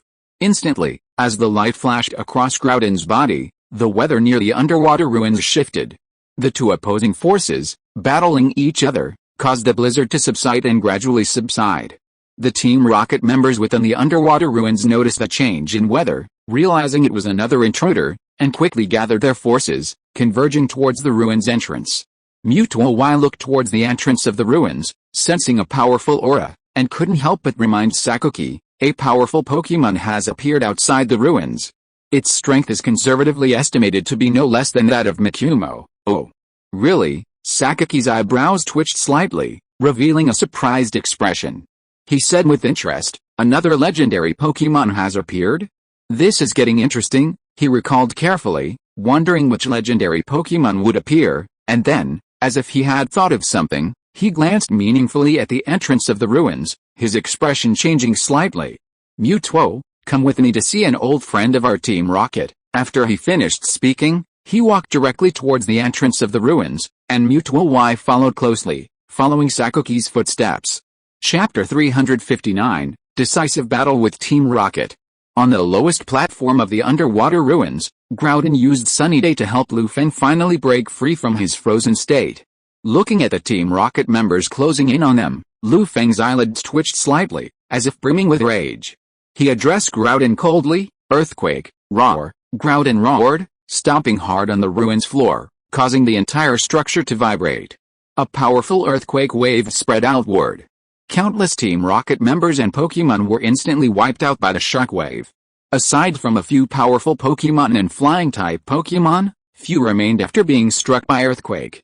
Lu Feng glanced at the few Team Rocket members who hadn't fallen yet, as well as the surrounding Pokémon, and without looking up, he snorted, "Cliff Sword." As his voice fell, the ground crackled softly, and sharp rock blades shattered the surface, piercing them from below. Cliff Sword. Unable to dodge, the Team Rocket members and the few remaining Pokémon stared at the sharp protruding rocks, their pupils constricting slightly as they watched the blades crash down upon them. A moment later, the remaining Team Rocket members and Pokémon lost their fighting ability and collapsed around the staircase. Lu Feng turned to look at Groudon, whose expression remained unchanged. He shook his head slightly and was about to lead him up the stairs, heading towards the top of the pyramid. But just as he was about to move, he heard the rustling of footsteps from above. Lu Feng instinctively glanced upwards. Due to the backlight, he could only vaguely make out the figure of a middle-aged man, and beside him, the shadow of a small Pokémon. Although he couldn't clearly see the middle-aged man's face, Lu Feng knew his identity perfectly. Perhaps the only Team Rocket member capable of appearing fearlessly with Mewtwo was the former Takua gym leader. "Sakuki," Lu Feng said in a low voice, his eyes downcast. Hearing Lu Feng's call, Sakuki's lips curled into a smile. With a confident grin, he looked at Lu Feng, who looked solemn, and said, "I thought it would be the remaining two tennis, or even some powerful trainers from the early days, but after hearing about Mewtwo's discovery, I knew it had to be you. As expected, you're still so nosy, Lu Feng. I didn't want this either. It's a shame the system has already issued the mission. To avoid punishment, I had no choice but to come." Lu Feng muttered a few words inwardly, but kept a calm face. He took a deep breath, staring at Mewtwo beside Sakuki. Suppressing his inner shock, he said with a startled expression, "Team Rocket has created another Mewtwo, so, it was you, Team Rocket, who fought Kyurem back then." Sakuki's smile widened upon hearing Lu Feng's words, and with a subtle hint of pride, he gazed down at Lu Feng. "Isn't that obvious? Compared to the former defector, today's Mewtwo is even more powerful." Lu Feng looked at Sakuki's utterly confident expression, then at Mewtwo and fell silent. Neither of them noticed that Mutual Y's eyes flickered uncertainly after hearing their conversation. A moment later, Sakaki glanced at Groudon below, then at Mutual Y beside him, a look of anticipation on his face. This is the Groudon from the Hoenn region. I wonder how it compares to the current Mutuo. After Sakaki finished speaking, Mutual Y looked directly at Groudon, a cautious expression on his face. He could clearly sense that this seemingly silly Pokémon before him was no weaker than the one he encountered a week ago. Mutual Y flashed with a pale blue light, and its body vanished instantly. Instantaneous teleportation. Before Feng and Groudon could react, it soared directly above Groudon, gathering its immense psychic power and transforming its magical telekinesis into a physical form, slamming down heavily on Groudon. Mind Smash. Boom. Boom. Groudon, unable to react, was directly struck by Mind Smash. The powerful impact knocked Groudon back several steps before the force gradually dissipated. Simultaneously, the magical telekinesis from Mind Smash, upon contact with Groudon, transformed into powerful mental force, triggering a series of explosions across its body. Roar! A trace of pain crossed Groudon's face. He gazed at Mutual Y, hovering in midair, and roared in anger, seemingly enraged. Then, a rainbow of light emanated from Groudon's body, activating the vermilion orb within his body and instantly completing his primal reversion. Due to the influence of the Ultra Land, control of the weather now fell back into primal Groudon's hands, causing a dazzling crimson sun to appear in the gloomy sky. After transforming into his primal reversion state, primal Groudon, radiating the aura of magma, suddenly opened its mouth and shot a golden beam straight at Mutual Y's sunlight flame. Mutual Y sensed the terrifying power hidden in this attack and used teleport to dodge primal Groudon's attack. He then gathered light blue wave missiles in his hand and continuously hurled them at primal Groudon. Primal Groudon twisted its body, using a frenzy dance move, deflecting incoming wave missiles with its vast paw, sending them scattering across the ruins. Two Pokémon, rivaling the might of top legendaries, engaged in a stalemate. Feng's eyes flickered as he watched the legendary battle unfold nearby. After a moment, he turned to Sakaki, pulled out a premium ball, and released Deoxys. Is this the Deoxys Pokémon from space? Sakaki observed with interest, a hint of inquiry in his tone. Champion-level strength, he muttered softly, sensing Deoxys' aura, and then dispatched his own Pokémon. The next moment, a giant Beedrill, nearly legendary in strength, appeared before Sakaki, brandishing its razor-sharp needles. Its compound eyes, fierce with fighting intent, fixed their gaze on the Deoxys before Feng. Let's finish the unfinished battle. Sakaki's deep eyes flickered, filled with anticipation and excitement. Feng listened to Sakaki's words, watching him silently for a moment, naturally understanding his meaning. The previous gym tournament at the Viridian Gym had been forced to end due to Mutuo, while the battle on the new island was halted because Dragonite wasn't Feng's Pokémon and because of the appearance of Kona. It's safe to say that the battle between Feng and Sakaki, to this day, hasn't been a true duel. Perhaps out of excitement, perhaps out of a trainer's passion, Sakaki challenged Feng once again. Okay, Feng looked at the middle-aged man who had led Team Rocket to such prominence, and after a moment's silence, he agreed. Instantly, as Feng's voice fell, the previously unfinished battle began again. Beedrill and Deoxys simultaneously moved, charging at each other at astonishing speed, colliding fiercely. Chapter 360, Decisive Battle with Team Rocket. Beedrill vibrated its frail wings, emitting a sharp buzzing sound. It ducked low, dodging Deoxys' attack, then thrust its sharp needle forward with a fierce strike. Hiss! The sharp needle sliced through the air, reflecting a cold light tinged with a purplish poison under the sun, threatening to pierce Deoxys' body. Poison attack.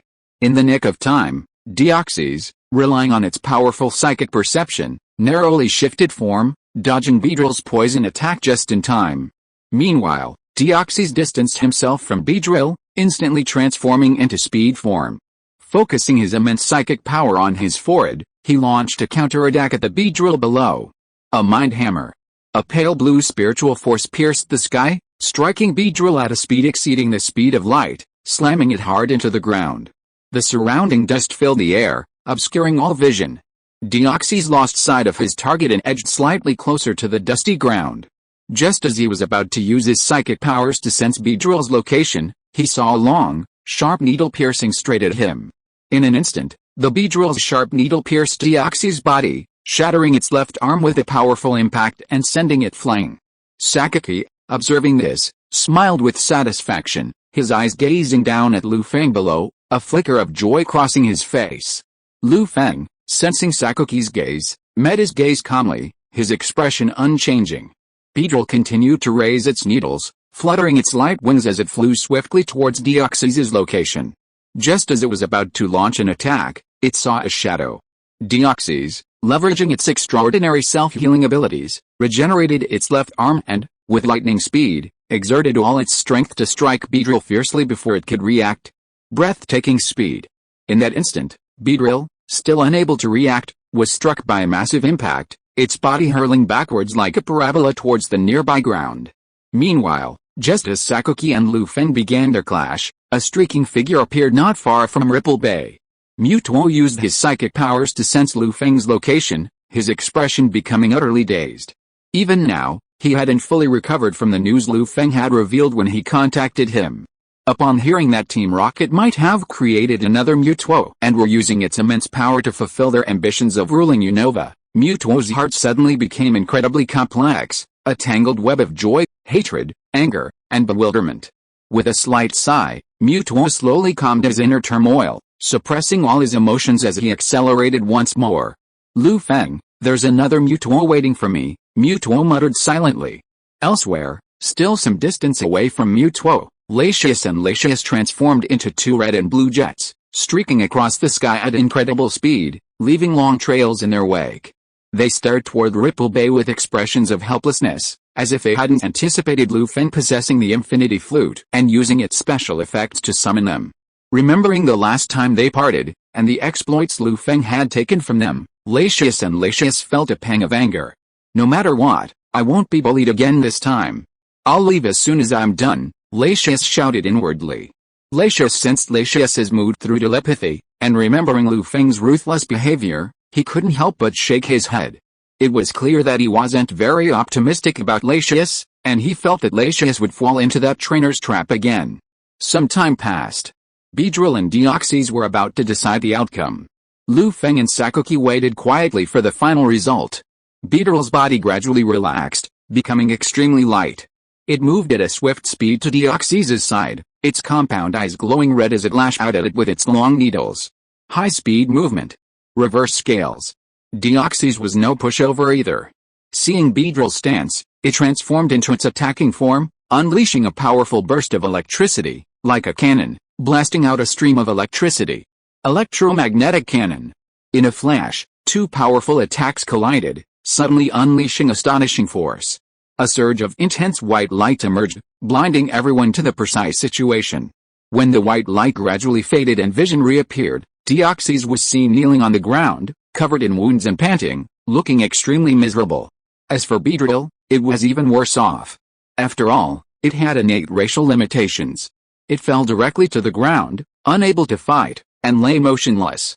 Seeing this scene, Sakaki fell silent for a moment, his eyes flickering slightly, and it was unclear what he was thinking. Lu Feng nodded, secretly relieved.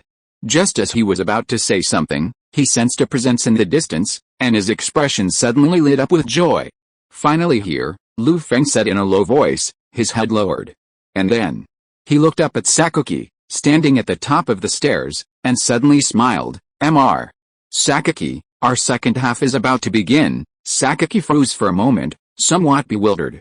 Just as he was about to ask, a Pokémon had suddenly appeared from within the underwater ruins. He gazed at the uninvited Pokémon, a complex and furious expression flashing in his eyes. He spoke in a deep, unsteady voice, Mutuo. Whenever Sakaki thought of Mutuo's betrayal and the heavy losses it had caused Team Rocket, he felt a surge of rage. But seeing Mutuo reappear, Sakaki lost his composure. Hearing Sakaki's call, Mutuo looked at Sakaki on the stairs, his expression neutral. Mutuo and Primal Groudon, still battling, sensed the presence of a high legendary around them. In unison, they paused, their gaze warily directed. Mutuo? Primal Groudon? In a split second, Mutuo froze, and Primal Groudon was speechless, as if they hadn't expected another Mutuo to appear. The entire lower level of the underwater ruins briefly fell into deathly silence. Latius and Latius, exhausted from their journey, had just arrived at the underwater ruins when they felt a hushed silence. They swallowed their words, their mouths hanging open as they gazed at Lu Feng from afar, bewildered. Lacius and Lacius? So many legends have appeared. Is it too late for us to leave now? Lacius and Lacius exchanged a glance, suddenly feeling a sense of panic, and muttered to themselves. Chapter 361 Mutuo X and Mutuo Y. The sky was overcast, shrouded in a veil of ice and snow. A long silence fell. Several legendary Pokémon exchanged bewildered glances. Mutuo gazed at Mutuo Y, standing nearby, with a complex expression. He could sense the powerful aura emanating from it, and his expression grew solemn. He could clearly sense that Mutuo Y was now significantly stronger than when he was first born. Especially with its mega-evolved form, Mutuo Y's power surpassed his own by a significant margin. Sakuki looked at Mutuo's lowered eyes, as if he could sense what he was thinking at the moment. He suddenly showed a mocking expression and said to Mutuo, Mutuo, you see it, as I once told you, only by cooperating with humans can you go further. What a pity, you gave up this opportunity to become stronger. Mutuo raised his head and looked at the familiar figure, his eyes trembling slightly, and replied with a firm gaze, do you want me to continue to be controlled by your Team Rocket? That's ridiculous. Even without your Team Rocket, I can still continue to improve my strength. Oh? Do you really think so? Sakuki's expression did not change, and he still maintained a smile. He continued with a playful look, then let me show you the current gap between you and him. See the strongest creation of our Team Rocket today. When Mutuo heard this, his face changed slightly, and a flash of anger flashed in his eyes. He angrily retorted, from the day he was born, he was a complete living being, not what you call a creation. Sakuki scoffed, turning his head to look at Mutuo Y, not far away. He coldly commanded, defeat him. Show him your true strength. Mutuo Y remained silent, his eyes flickering slightly as he gazed at Mutuo, 200 meters away. Then, Mutuo Y darted towards Mutuo at breakneck speed, a pale blue wave missile in his right hand, hurling it directly in Mutuo's direction. Mutuo's pupils constricted slightly at the sight of the incoming wave missile, and he quickly used instant teleport to the left, dodging the wave missile in time. Boom! Boom! The wave missile slammed into the ground, unleashing a powerful force that shattered the ground within the ruins, leaving behind a series of pits and craters. Countless dust billowed, and small stones scattering everywhere. Primal Groudon, observing this scene, was just about to gather his energy to rejoin the battle with Mutuo Y when he heard Mutuo's voice. Lu Feng, leave the rest of the battle to me. Lu Feng was stunned for a moment, then looked at Mutuo's resolute face and nodded silently. He then said to Proto Groudon, Groudon, come back first. The rest of the battle is up to Mutuo. HMPH, Proto Groudon snorted, a look of displeasure on his face, but he still withdrew, leaving the battle to the two Mutuo. Mutuo glanced at Proto Groudon gratefully and was about to say something when he suddenly felt a powerful surge of energy around him. Before he could react, a pale blue wave of physical thought struck him fiercely, slamming him to the ground. Mind shattered. Mutuo's left eye closed, his face contorted slightly in a look of pain, and a few scratches appeared on his body. Seeing this, Proto Groudon's mouth twitched, and he muttered to himself, that's it. Lu Feng sighed, seeming somewhat surprised by Mutuo's behavior. Watching Mutuo rise again and fly toward Mutuo Y, he couldn't help but breathe a sigh of relief. Then turned his gaze to Lacius and Lacius. Lacius and Lacius felt Lu Feng's gaze, and a chill suddenly washed over them. Before they could process it, they heard Lu Feng's voice. Lacius, Lacius, I'm leaving the three cloud gods in your care. Hearing this, Lacius and Lacius stared skyward, watching the three cloud gods descend into a frenzy. They then exchanged glances, their expressions of despair. Lacius, damn. I knew he had something against us. AQ, Lacius, are you trying to make us 2 against 3? Greek letter epsilon, 3 perhaps sensing their current mood, Lu Feng added, of course. I found you a helper to make the battle even. He then stomped his foot, channeling the power of the wave to Machado in the shadow, pulling it out. A second later, the shadow beneath Lu Feng's feet suddenly vibrated, gradually swirling out a layer of black mist. Following this, a Pokémon shrouded in shadow appeared on the ground. Machado's orange-red eyes fixed on the raging three cloud gods.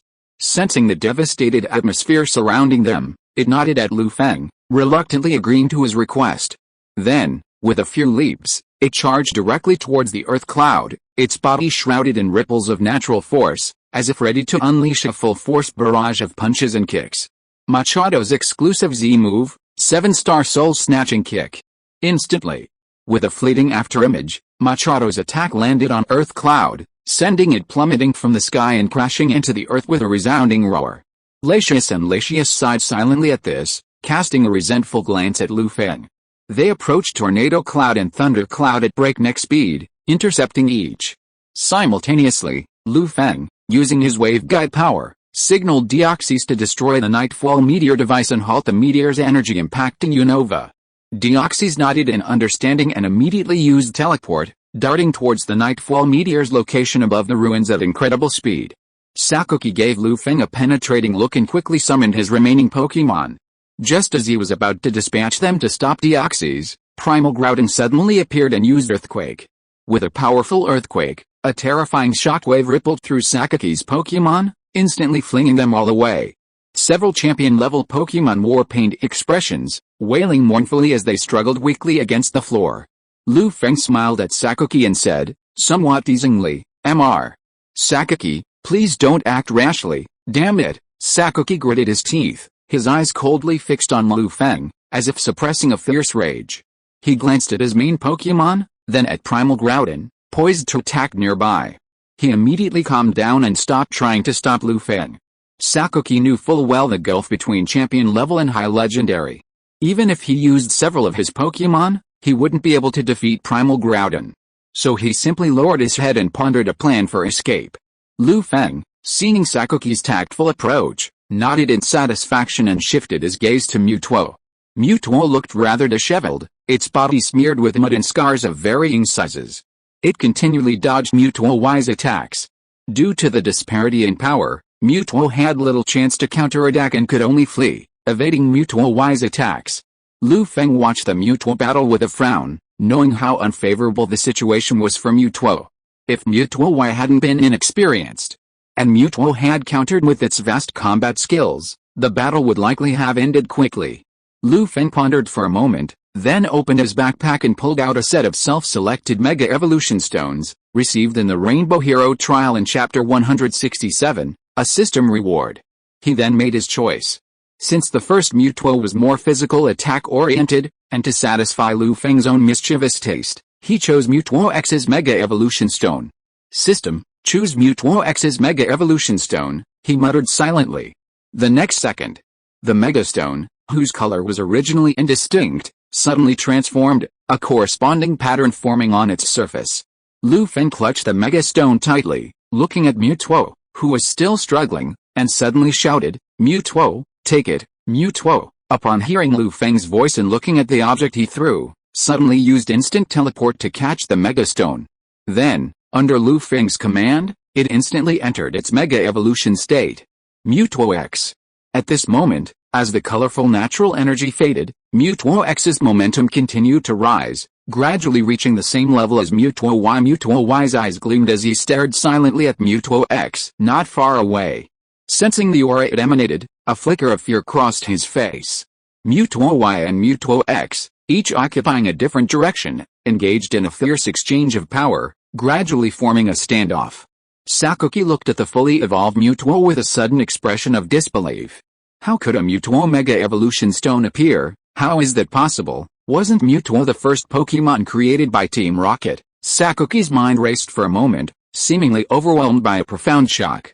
Lu Feng glanced at him but didn't answer, for he, too, wanted to know the answer. If you want to know how Mewtwo's Mega Evolution Stone appeared, perhaps you can only ask Nintendo's R&D team in person. Lu Feng muttered to himself with a strange expression, a multitude of thoughts racing through his mind. But why are Mewtwo's forms different? Rodham asked, filming Mewtwo's battle and observing the two distinct forms. Mewtwo, like Charizard, has two distinct Mega Evolution forms. Perhaps these are the only two unique instances in the Pokémon world, Lu Feng replied in a deep voice. At this point, a thought suddenly struck him. Mewtwo and Charizard could be considered Nintendo's biological children. Rodham shook his head, gave Lu Feng a strange look, and said silently, "I was wondering why it wasn't the final battle between Mewtwo and Y. Rodham, don't you think a Saiyan vs Frieza battle would be interesting?" Lu Feng muttered to himself. Rodham, remember to take good pictures of this scene, Rodham? Chapter 362 Mutual Y, can't afford to play? As Lu Feng and Rodham were conversing, Deoxys appeared near the late-night meteorite. Staring at the meteorite radiating immense energy, a flicker of desire flashed in its eyes. After a few moments of humane deliberation, Deoxys transformed into its attack form, condensing a powerful beam of light from its hand and shooting it directly at the meteorite in front of it. Destructive beam. Instantly, with a resounding bang, thick black smoke billowed from the entire meteorite. Countless arcs of electricity flickered, and a flash of fire gradually emerged, incinerating the entire device. With the meteorite device rendered ineffective, the amplified power bestowed upon the three cloud gods suddenly dissipated, and the surrounding severe weather gradually subsided, returning to normal. After several minutes, until the fireworks rising from the device's surface faded, Deoxys slowly approached the late-night meteorite and, using his powerful psychic abilities, captured it. And then, Deoxys, carrying the late-night meteorite, was about to retreat back to Lu Feng's side, but before it could leave, it suddenly spotted two bound women not far away, and Melota, still bound within a stone slab. It was silent for a moment, then, after a moment of deep deliberation, it turned and headed towards the women, manipulating its psychic power to lift them up. Unleashing a powerful burst of psychic power, Deoxys directly shattered the energy shield surrounding the diamond-shaped stone slab, successfully freeing Melota. Using its psychic power, it controlled the women and Melota's bodies and returned to Lu Feng's location. Lu Feng looked at the late-night meteorite Deoxys had brought back, the two grief-stricken girls, and the unconscious Melota, and was filled with astonishment. I never thought he was truly the king of the United Alliance, Lu Feng thought to himself. What had been a casual joke in the restaurant had now become a prophecy, leaving him feeling somewhat ashamed. Sir, can you help us untie the ropes? Wanlong looked at Lu Feng, who was a little dazed, and reminded him awkwardly. As for Katla, her face was full of shame and anger. She lowered her head in a depressed mood and did not dare to look at Lu Feng at all. She wanted to come here to test Lu Feng's strength under the pretext of investigation, but she did not expect that the first meeting would be like this. This made the proud daughter speechless. Sorry. I will let Deoxys help you untie the ropes. Lu Feng suddenly came to his senses after hearing Wanlong's words, and replied a little embarrassedly. Then, at Lu Feng's signal, Deoxys used his powerful telekinesis to transform into two sharp blades, which directly cut the ropes on the two people, making them breathe a sigh of relief. Wanlong slightly adjusted her wrinkled clothes, then expressed her gratitude to Lu Feng and introduced herself and Katla to him. Upon hearing Wanlong's words, Katla looked at Lu Feng for a long, complicated look. She stammered a thank you and stood near Wanlong, her face flushed with shame. Seeing their expressions, Lu Feng gave Katla a meaningful look before offering a faint smile. He knew full well that this golden-haired loser must have been frustrated, so she had no intention of provoking him. Then, Wanlong and Katla turned their attention to Proto-Grower. Observing the ferocious beast, they fell silent for a moment. It was obvious that the two Unova kings had recognized the Pokémon's identity, which made them smile wryly, their hearts filled with mixed feelings of envy. Lu Feng fixed his gaze on Melota and slowly approached it, using Viridian's power to help the unconscious Melota recover. About 10 minutes later, Melota awoke from her coma. Looking at Lu Feng, she suddenly became excited, clutching his hand and thanking him. Mello, Lu Feng nodded, a faint smile playing on his face. Through his wave power, he had identified Melota as the mythical Pokémon that had been stalking him in Fian City and had followed him to Aindog. The Pokémon that followed me back then was you, right? Melota, Lu Feng asked softly, looking at Melota. Melota blushed, covering her face with her hand. She nodded silently and explained, Mello. Lu Feng listened to Melota's words with a thoughtful expression. He then pulled an ancient music sheet from his backpack and handed it to Melota. Are you saying you sensed the complete sheet in me, and that's why you couldn't help but follow me? Melota nodded, then lowered her head somewhat sheepishly. At this moment, in the sky, Mutuo Y and Mutuo X moved simultaneously, each transforming into a streak of blue light and hurtling towards each other. Mutuo Y, clutching a wave missile in his hand, his eyes gleaming with brilliance, flung it towards Mutuo X. Seeing this, Mutuo X quickly dodged the wave missiles and repeatedly attacked Mutuo Y with his farmer's three punches. A fierce battle ensued in the skies, back and forth, lasting for a long time. In a flash, an hour passed. Mutuo X and Mutuo Y's stamina, ravaged by the intense exertion, had been reduced to a critical level. Each of them occupied a specific spot in the sky, breathing heavily, their fatigue evident. Lu Feng observed the two Mutuo's expressions, realizing the battle was nearing its end. He addressed Primal Groudon beside him, "Grower, please help Machado and the others. End the battle with the Turcumo." Primal Groudon glanced at Lu Feng, then glanced at the 6 legendary Pokémon still engaged in a fierce battle in the sky. He silently raised his cliff blade and struck the Turcumo. Instantly, accompanied by 3 painful howls, the Turcumo each curled up and slammed to the ground. Machado and Latius exchanged a glance, each hurling an attack towards the Turcumo's fall. They then dealt a final blow, instantly rendering them incapable of combat. Machado and the other 3 Pokémon then descended from the sky, silently returning to Lu Feng's side and sitting down on the ground, their expressions exhausted. Lu Feng noticed the status of the 3 legendary Pokémon and quickly pulled the corresponding energy cubes from his backpack, handing them over to them to help them recover their strength. After the 3 Pokémon recovered slightly, Lu Feng turned his attention to Sakuki. He took out a Master Ball containing Reshiram and released him. Although Reshiram's injuries had not yet fully recovered, Lu Feng did not need him to fight directly. Instead, he had him and Primal Groudon help Mutuo X surround Mutuo Y. Mutuo Y, newly born, fell silent upon seeing this scene, silently giving up the idea of fighting. Mutuo Y, knock on you. Can't you afford to play? Mutuo X, Lu Feng glanced at Mutuo Y, who remained unresisting, and then teased Sakuki, "Mr. Sakuki, are you admitting defeat?" Sakuki was stunned for a moment. Staring at the 3 high-level legendaries in the sky, the 3 legendary Pokémon eager to fight nearby, and even the furious Melota. His face was filled with a frown. After a few minutes of silence, he said with some resignation, "We underestimated the power of legendaries. This time, Team Rocket admits defeat." Sakuki knew full well that the current situation was completely beyond his expectations. Facing the combined forces of 3 powerful high-level legendaries and 4 common legendaries not far away, his team's legendary Pokémon were completely incapacitated, and his main force was powerless. The situation was extremely unfavorable. Even if Mutuo Y hadn't lost its ability to fight, facing the combined forces of 3 high-level legendaries, defeat was only a matter of time. Hearing Sakuki's words, Lu Feng's lips curled into a smile. He turned to look at the 2 Unova kings who were still in a daze not far away, and said seriously, "2 kings, I'll leave the aftermath to you." After seeing Reshiram appear, Wanlong and Katla, who were a little dazed, suddenly heard Lu Feng's words, suddenly reacted, and nodded to Lu Feng in response.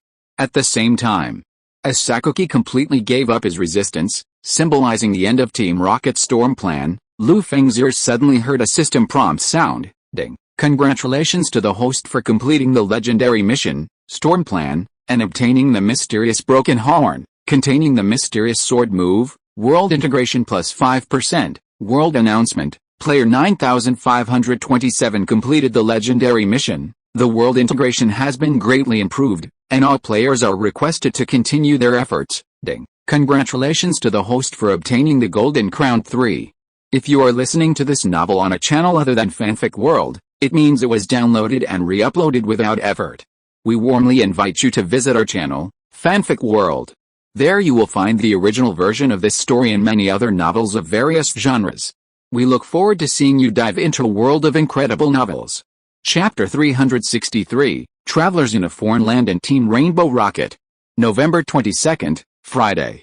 The sun was shining brightly. Without Team Rocket stirring up trouble, the area surrounding Rippletown gradually returned to its former peace. Ms. Junsha of Rippletown, under the command of Wanlong and Katla, quickly led all police officers to arrest all Team Rocket members within the underwater ruins, officially declaring Team Rocket's demise. Seeing the matter concluded, Latius and Latius tremblingly bid Lu Feng farewell. Surprised by Lu Feng's cheerful expression and a large gift of energy cubes, they departed. Seeing this, Machado glanced at Lu Feng in surprise, seemingly perplexed by his behavior. He had assumed that Lu Feng would be willing to take advantage of these 2 legendary Pokémon who had come from afar before letting them go, but that wasn't the case. This forced Machado to express a certain sympathy for the future fate of the 2 water Pokémon. Lu Feng seemed to sense the meaning in Machado's eyes. He simply smiled mysteriously without offering any explanation. The battle just ended. If I try to fleece them again, these two water duels will probably never come back again. Better to be cautious and remember this one. Lu Feng stroked his chin, watching the water duels retreating backs, and muttered to himself. Then, he retracted his gaze and looked at Mutuo and Mutuo Y, who were not far away. The two Mutuo exchanged a brief exchange. Mutuo Y gave Team Rocket a confused and complicated look before soaring into the sky, disappearing from everyone's sight. Mutuo stared at the fading contrail in the sky, his eyes gleaming, and he stood there for a long time. Lu Feng gave him a puzzled look, then walked over to his side, looking up at the sky. I thought you'd let him go back to Johto with you. Mutuo bowed his head and shook it slightly.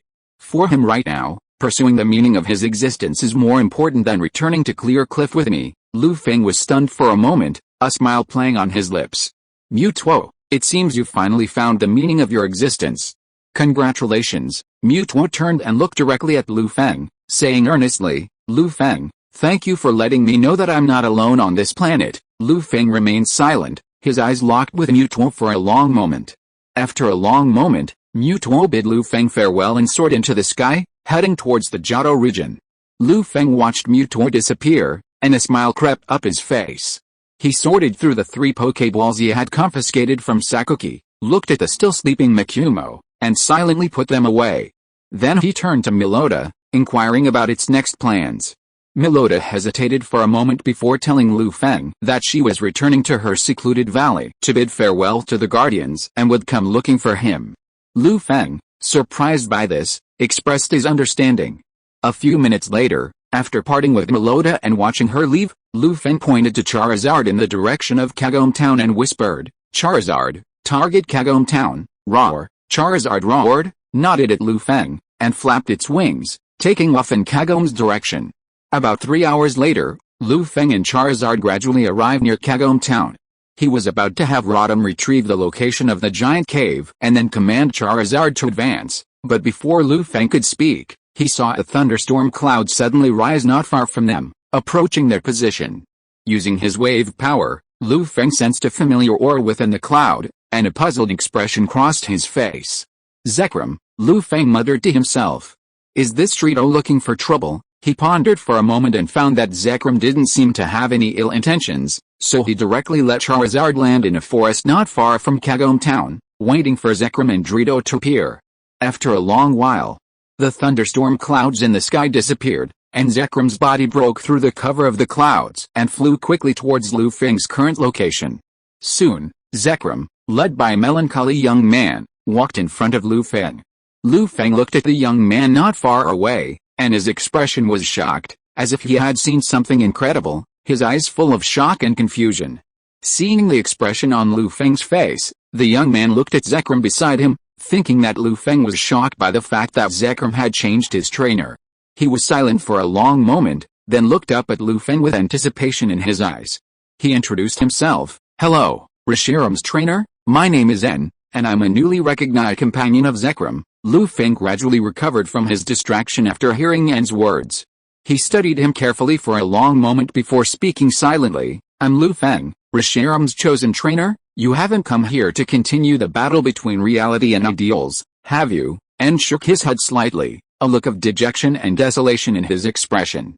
His voice was hoarse as he replied, Zekrom and I haven't come here to fight Mr. Lu Feng. On the contrary, we've come here primarily to seek Mr. Lu Feng's assistance. Assistance? Lu Feng pondered the word for a long moment, chewing on it. It was unknown how much time had passed.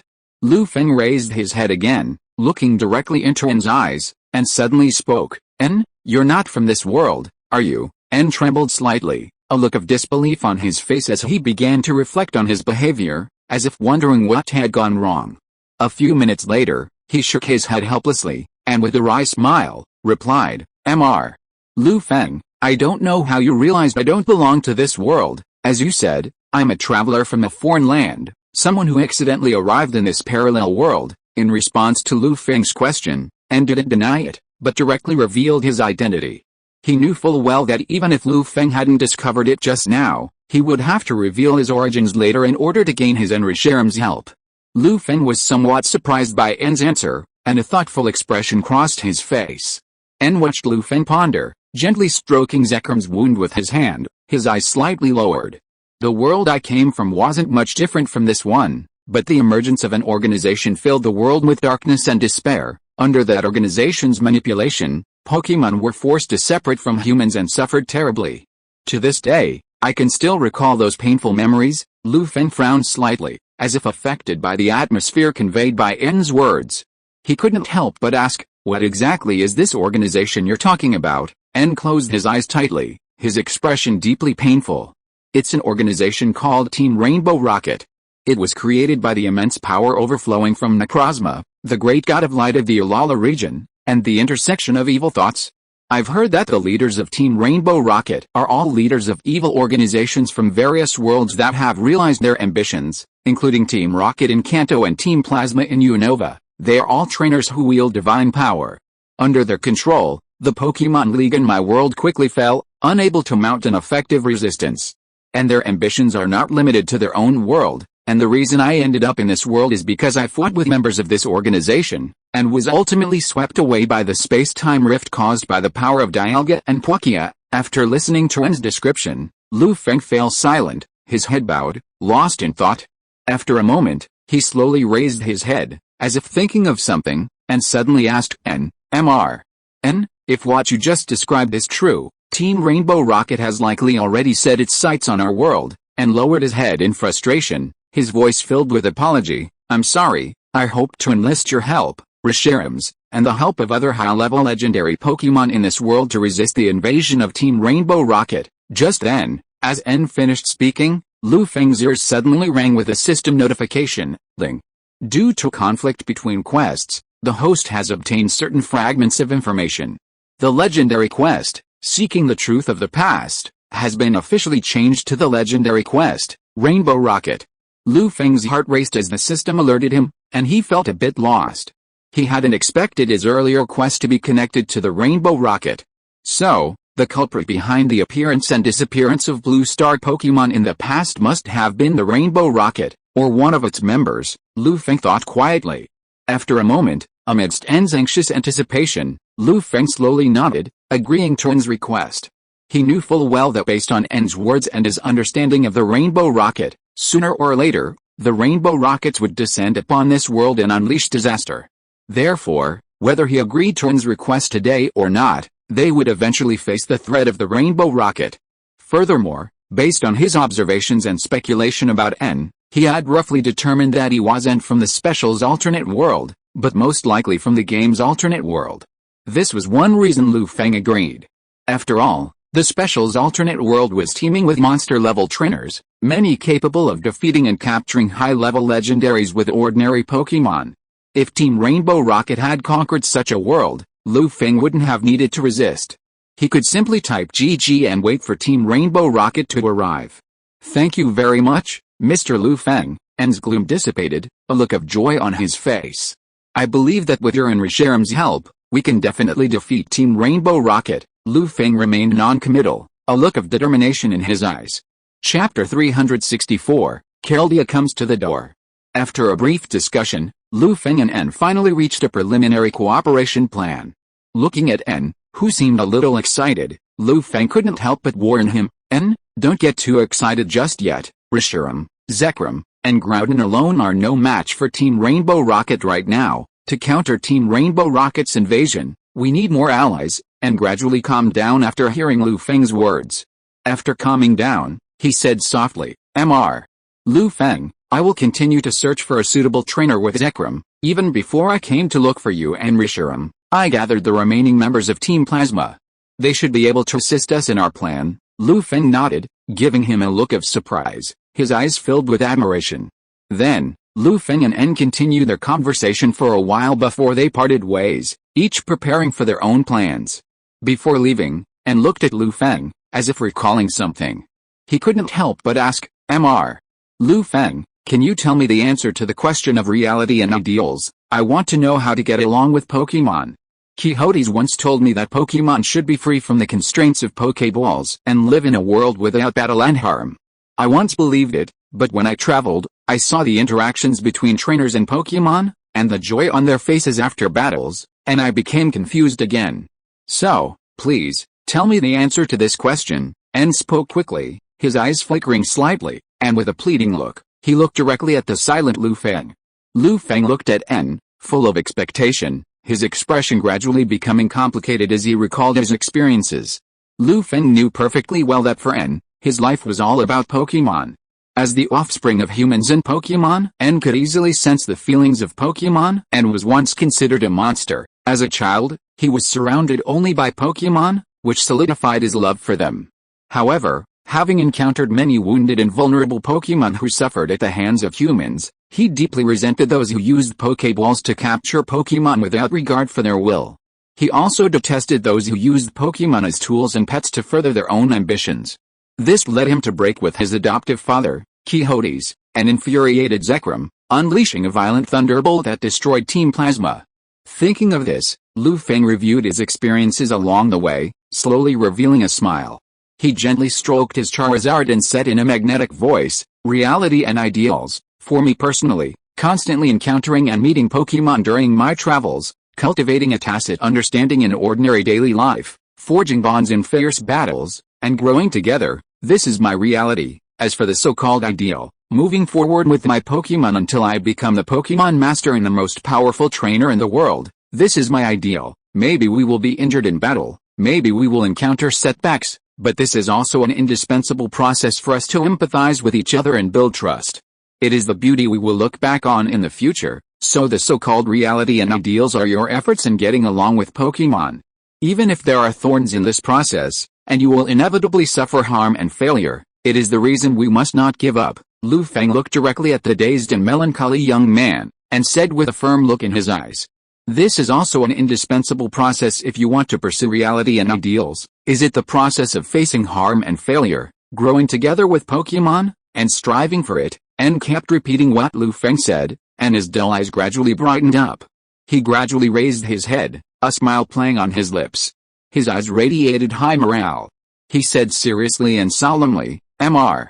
Lu Feng, I understand, thank you very much for your explanation.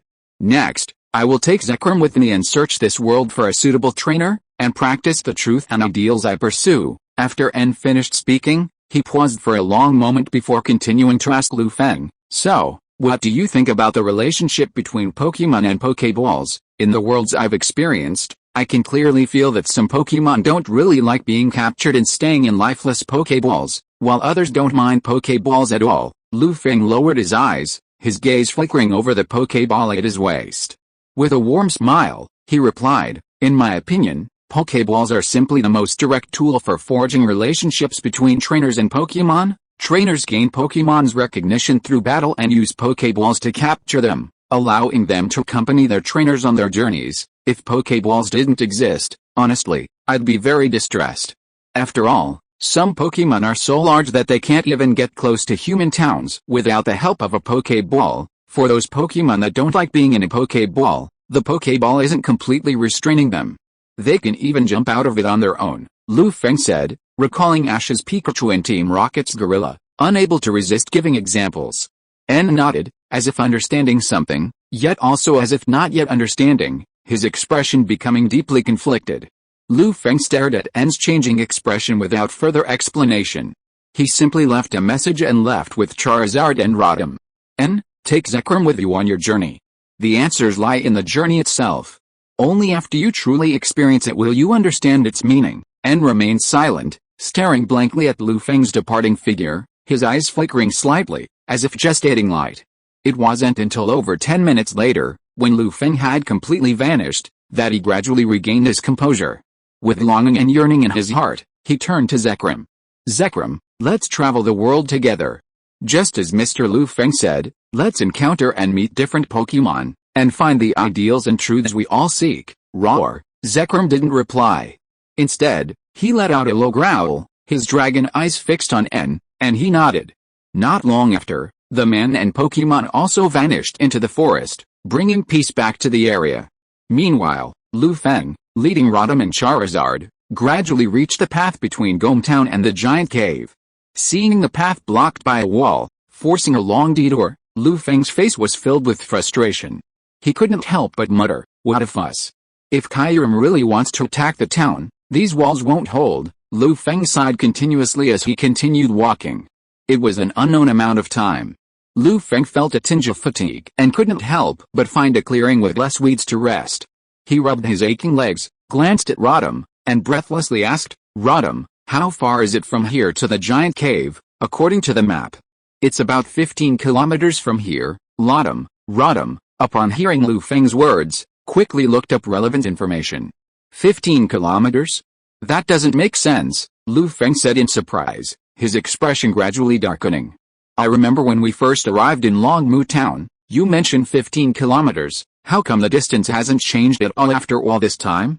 Were you using a map of Antarctica?" Rodham tilted his head, somewhat confused by Lu Feng's words, but explained earnestly, "Because Longmu town and the giant cave are blocked by a wall, the map doesn't have any markings, so it's not very accurate." Lu Feng's expression brightened slightly after hearing Rodham's words. He sighed silently and said, "If that's the case, I was wrong about you, Rodham." Rodham flew around Lu Feng, acting nonchalant. At this moment, a strange noise suddenly emanated from the brush not far away. The rustling sound gradually approached Lu Feng's position, as if some wild Pokémon were heading their way. Aided by the power of the wave guide, Lu Feng could clearly sense the powerful aura emanating from the approaching Pokémon. While not yet at legendary level, it was already at the peak of champion status. This alerted Lu Feng. Charizard's eyes, piercing, quickly came to Lu Feng's gaze, nervously watching the trembling grass. Clearly, it too had sensed the power of the aura and was preparing its own abilities, wary of any danger. As the sound approached, the roughly 1.5-meter wide grass gradually buckled under the sudden onslaught of the shadows. A wild Pokémon, cream-colored with an oversized head resembling a fowl, appeared before Lu Feng and his companions, collapsing to the ground in a somewhat distraught state, falling unconscious. Lu Feng? Looking at the Pokémon before him, whose red mane, dark blue structures extending outward like eyelashes, and a single horn with a broken notch on its forehead, Lu Feng's eyes widened in disbelief. Holy crap! What the hell? How could a Keldea just show up? Quotation mark. Chapter 365, Pokémon version of the Four Horsemen of the Apocalypse. Time flew by, like an arrow.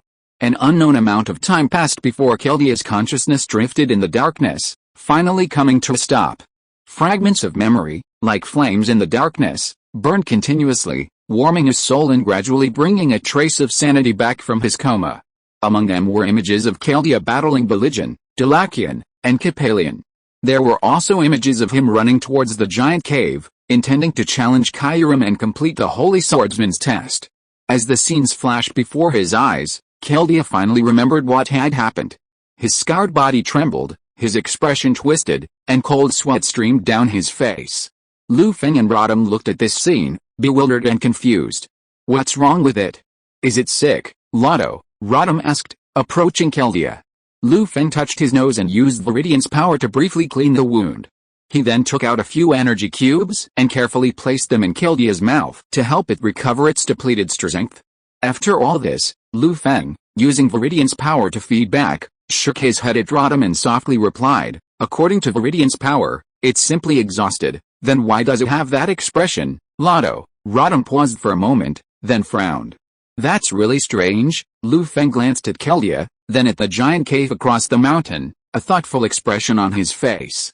"Maybe it's remembering something that frightened it." Rodham was immediately surprised by this and couldn't help but stare at Keldea a few more times. After all, in its opinion, Keldea, as a mythical Pokémon, should be extremely powerful, not like this. Lu Feng gazed at Rodham, lost in thought, his eyes gleaming. Without saying anything, he sat down on a nearby boulder and rested quietly. A long moment passed. About half an hour had passed. Keldea's tightly closed eyes trembled slightly, gradually awakening from its coma. It instinctively surveyed its surroundings, then, like a startled rabbit, dragged its injured body across to an open space a few meters away. Keldea's face was filled with tension. It glanced warily at Lu Feng and Rodham, then assumed an attacking stance. Seeing this, Lu Feng and Rodham's lips twitched, a hint of helplessness etched across their expressions. "Who are you? Why am I here?" Keldea cautiously questioned Lu Feng and Rodham with a sharp gaze. Judging by its current behavior, it seemed poised to attack if Lu Feng wasn't satisfied with its response. Lu Feng observed him carefully for a moment, sighing helplessly. He once again summoned Viridian's power, attempting to soothe the now paranoid Keldea. "Keldea, we're just travelers passing through. As for why you're here, perhaps you can recall it yourself. After all, you were already unconscious when we saw you." Keldea, upon hearing this, first detected the sincerity and purity in Lu Feng's eyes through telepathy, then silently recalled the terrifying scene, a pained expression forming on his face. Seeing Keldea's current state, Lu Feng and Rodham remained silent, sitting still and preparing their tents for the night. Lu Feng released several of his Pokémon and began rummaging through his backpack for energy cubes and food, silently preparing dinner. Several Pokémon gazed at Keldea, not far away, observing him curiously for a moment, initially believing him to be a new ally. But with Rodham's explanation, they gradually understood what was going on. The Pokémon then looked at it with pity, moving as far away from Keldea as possible to avoid disturbing his musings. At that moment, Keldea, after a long silence, suddenly raised his head. He first glanced at the white tape wrapped around his leg, then glanced at Lu Feng, who was preparing food, his face a complex expression. He ran towards Lu Feng, but the strain from his still unhealed wound forced him to take a deep breath, a flash of pain in his eyes. He abandoned his plan and slowly walked towards Lu Feng.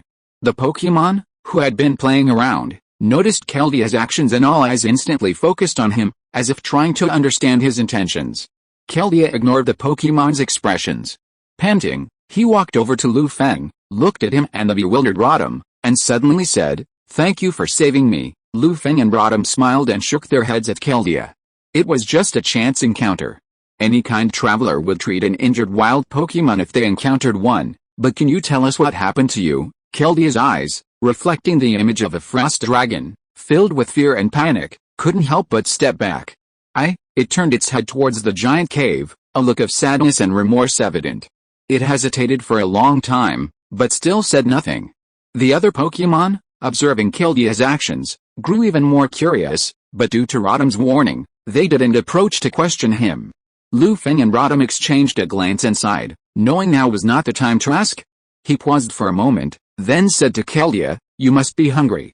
Come and eat something." Keldea was stunned for a moment, then looked at Lu Feng, who was directing the Pokémon to take their seats, his eyes filled with gratitude. An hour later, the sun gradually set, the sunset slowly disappeared, and darkness enveloped the earth. The bright moon appeared at some point, casting soft moonlight on the place where they were, like flowing water, quietly flowing. Sparse starlight dotted the night sky, vaguely, making it seem unreal. The evening breeze blew gently, bringing a touch of the gentleness of the night. Keldea stood on a large green rock, looking up at the bright moon in the night sky, his eyes full of sadness and hesitation. Lu Feng glanced at it, silently retracted his gaze, and shifted his sight to Garchomp. At this time, Garchomp took out a mysterious broken horn, sat quietly by the campfire, and comprehended the skills and moves contained in the broken horn, trying to integrate it into his own combat skills. Keldea sensed the familiar energy fluctuations and subconsciously glanced towards the location of Garchomp. Upon seeing the horn clutched in Garchomp's hand, its eyes widened instantly, as if it had witnessed something incredible. It rushed anxiously towards Garchomp. Its hooves blasted out jets of water, attacking Garchomp. Lost in a state of contemplation, Garchomp had no time to react and was sent flying by the gushing current, landing heavily on the ground a short distance away. The mysterious horn was flung to the other side, firmly embedded in the smooth earth, reflecting a pale glow in the moonlight. Keldea quickly leaped to the clearing where the horn had been found. Lowering his head, he used his teeth to pull the horn from the ground and carefully examined it. Because the incident was so sudden, no one had anticipated Keldea's sudden attack, leaving them unable to intervene and unable to assist Garchomp, who could only watch as the scene unfolded. When Lu Feng and the other Pokémon regained their composure, they gradually approached Keldea, revealing extremely angry expressions as they questioned him. Garchomp was particularly furious, continuously roaring at Keldea. Surrounded by numerous Pokémon, Keldea ignored them and continued to examine the broken horn. After confirming that it wasn't its own, it looked up at Lu Feng and his group with a hint of apology. Lu Feng stared at Keldea before him and asked in a rather hostile tone, "Keldea, why are you attacking my Garchomp?" The other Pokémon gradually quieted down upon hearing Lu Feng's words, their eyes fixed on Keldea, awaiting its explanation. Keldea hung its head and said apologetically, "I'm so sorry. I thought I'd left this broken horn behind." The Pokémon were stunned by its words, as if they hadn't expected it to say that. Lu Feng stared at it for a long moment, his brow furrowed. Seeing that its gaze didn't waver, something clicked in his mind, and a sudden realization dawned on him. He was silent for a moment, then walked over to Keldea and retrieved the broken horn. He then turned to Garchomp, using Viridian's power to briefly heal it, then soothed it for a moment and told the Pokémon to disperse. Eevee and the other Pokémon weren't entirely satisfied with Keldea's response, but they obeyed Lu Feng and followed him back to the campfire. Keldea's mouth dropped open at this, as if he wanted to say something, but no words came out. Dejected, he slumped over the large blue stone, his head drooping. Then, the night deepened, the dark clouds growing darker. Eevee and Togekiss clung to Lu Feng's legs, awaiting their bedtime story, one of the few pleasures the Pokémon had enjoyed in a while. Lu Feng gazed at their expectant eyes, shook his head helplessly, and began to think about today's story. For some reason, after a casual glance at Keldea, Lu Feng's mind suddenly popped up with the tale of the Four Horsemen. After a moment's reflection, Lu Feng modified the tale to better capture the Pokémon world. Then, in a captivating voice, he declared, "Today, I'll tell you a story about the Four Horsemen." Eevee and Togekiss stared at Lu Feng in confusion, but the mention of the Four Horsemen made their blood boil. Lu Feng rubbed Eevee and Togekiss with his hands and told the story in a rhythmic manner, his eyes occasionally glancing at Keldea nearby, a mysterious smile playing on his face. "I don't believe this story won't attract you," Lu Feng thought to himself. On the other side, Keldea, who was already drowsy, couldn't help but raise his eyebrows after hearing the story told by Lu Feng, and was immediately attracted. Somehow, it felt that the Apocalypse Knight in this story was very similar to their holy swordsman, as if they were cast in the same mold.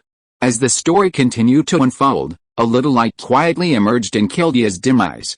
Until the campfire gradually died down, the whole camp slowly quieted down, leaving only the cold wind blowing through the mountains and forests, leaving behind the rustling sound of fallen leaves. Chapter 366, The Day the Broken Sword is Reforged, The Day the Night Returns. The next morning, warm sunlight streamed through the forest, filtering through the foliage, casting a golden glow on the faces of Lu Feng and his companions. Feeling an itch on his face, Lu Feng couldn't help but pat it with his hands and lazily opened his eyes. He yawned softly, stretched sleepily, and then crawled out of his sleeping bag. Huddled in Lu Feng's bed, Eevee and Togekiss, sensing the vibrations around them, suddenly opened their eyes and greeted him. Lu Feng smiled and rubbed Eevee's head, then quickly washed up and began preparing breakfast. About an hour later, when Lu Feng finished breakfast, the Pokémon awoke and, responding to his call, hurried to his side, happily devouring the energy cubes in front of them. Keldea, not far away, swallowed hard, looking at Lu Feng longingly, but unsure how to begin. Seeing this, Lu Feng smiled. He picked up an energy cube and walked over to Keldea, saying softly, "Eat it. This energy cube is yours." Keldea glanced at Lu Feng gratefully and, head bowed, said, "I'm so sorry about what happened yesterday." Lu Feng waved his hand, stopping Keldea. Looking towards the giant cave, his eyes gentle, he said, "I know. It's probably related to your injury. Actually, Garchomp has already forgiven you. You don't need to worry." Keldea's eyes sparkled as he stared blankly at Lu Feng, unsure of what to say. He finally bowed his head and said, "Thank you." Lu Feng nodded slightly and turned back to the camp. Eevee and the other Pokémon glanced at Keldea, then at the energy cube before them, quickly losing sight of it. A moment later, after all the Pokémon finished breakfast and Lu Feng packed his bags, he prepared to leave the camp and head toward the giant cave. Before leaving, Lu Feng made a point of stopping Keldea to bid him farewell.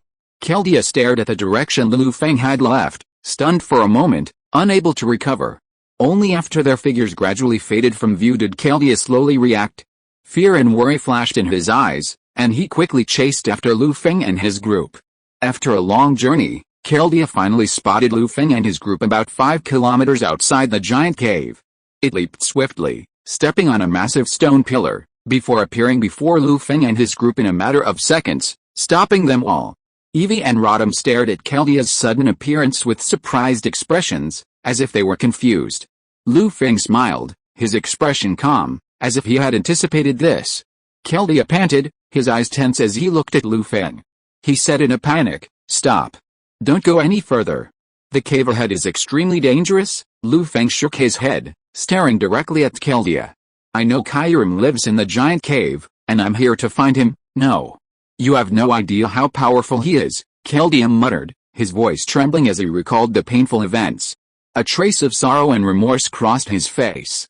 I've seen holy swordsmen stronger than myself, and they stood no chance against him. Kyurem is simply unbeatable. Don't go any further, Keldea spoke, spraying water from his hooves, forming a high wall, attempting to block Lu Feng and the others.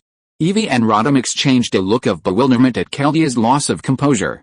Keldea, I know what you're afraid of, but some things must be faced. Lu Feng looked at Keldea meaningfully, his face serious. Simply running away will be of no use. You must understand that you are the fourth holy swordsman. The battle between you and Kyurem is not over yet. Keldea lowered his head, thinking of Beligion, Delakian, and Capelian, who had been frozen by Kyurem to save him, and couldn't help shedding tears. But I really can't do it. Keldea wept silently, feeling extremely depressed. He kept recalling the image of Kyurem attacking him, and closed his eyes in fear. I can't use my sword yet, and my horn was broken by Kyurem in the battle with him. Now I have no way to defeat Kyurem and become a true holy swordsman. If it weren't for my willfulness and proudness to fight Kyurem, Beligion and the others wouldn't have been able to do it. Lu Feng's eyes gradually became deeper. He looked directly at Keldea with a hint of disappointment in his eyes. He angrily scolded him, that's just your excuse. No matter how powerful a Pokémon is, it will be defeated. Just thinking about giving up after encountering setbacks is nothing but a cowardly act. What kind of holy swordsman are you? Remember the story I told you last night? The four horsemen of the apocalypse in the story are just like you, but they never back down in the face of challenges. Beligion is still waiting for you to save it. Keldea, answer me. Do you still have the courage to face the darkness, face the fear in your heart, and challenge Kyurem again? Keldea looked at the extremely serious Lu Feng. He couldn't help but be stunned for a long time and fell into a struggle between his conscience and man. Lu Feng watched Keldea in deep thought, but didn't interrupt. Instead, he stood quietly, his gaze as calm as flowing water, gazing at him without a word. At that moment, Keldea recalled the previous battle, Kyurem's dismissive words recurring in his mind. Is this the extent of the holy swordsman's power? It ended so quickly. Whenever he recalled this scene, Keldea's heart was filled with resentment, suppressing the immense anger of being underestimated. But then he thought of Beligion and the other three legendary Pokémon, transformed into ice by Kyurem's power, and felt a sense of powerlessness and dejection. Lu Feng, sensing Keldea's shifting emotions through his transcendence power, sighed and was about to leave when he heard Keldea's voice. Please wait a moment. I need to challenge Kyurem again. Keldea's expression twisted, as if he had struggled before finally making his choice. Oh? Are you sure? Lu Feng looked at Keldea suspiciously for a long time after hearing his words, and couldn't help but speak. I'm going to rescue Capelian and the others, and also to reclaim the glory of the holy swordsman, Keldea said excitedly, his dim eyes brightening with a new spirit. He came in front of Lu Feng, lowered his head, and humbly said to him, I can sense the powerful aura hidden in you. I hope you can help me defeat Kyurem. Lu Feng didn't comment on Keldea's words.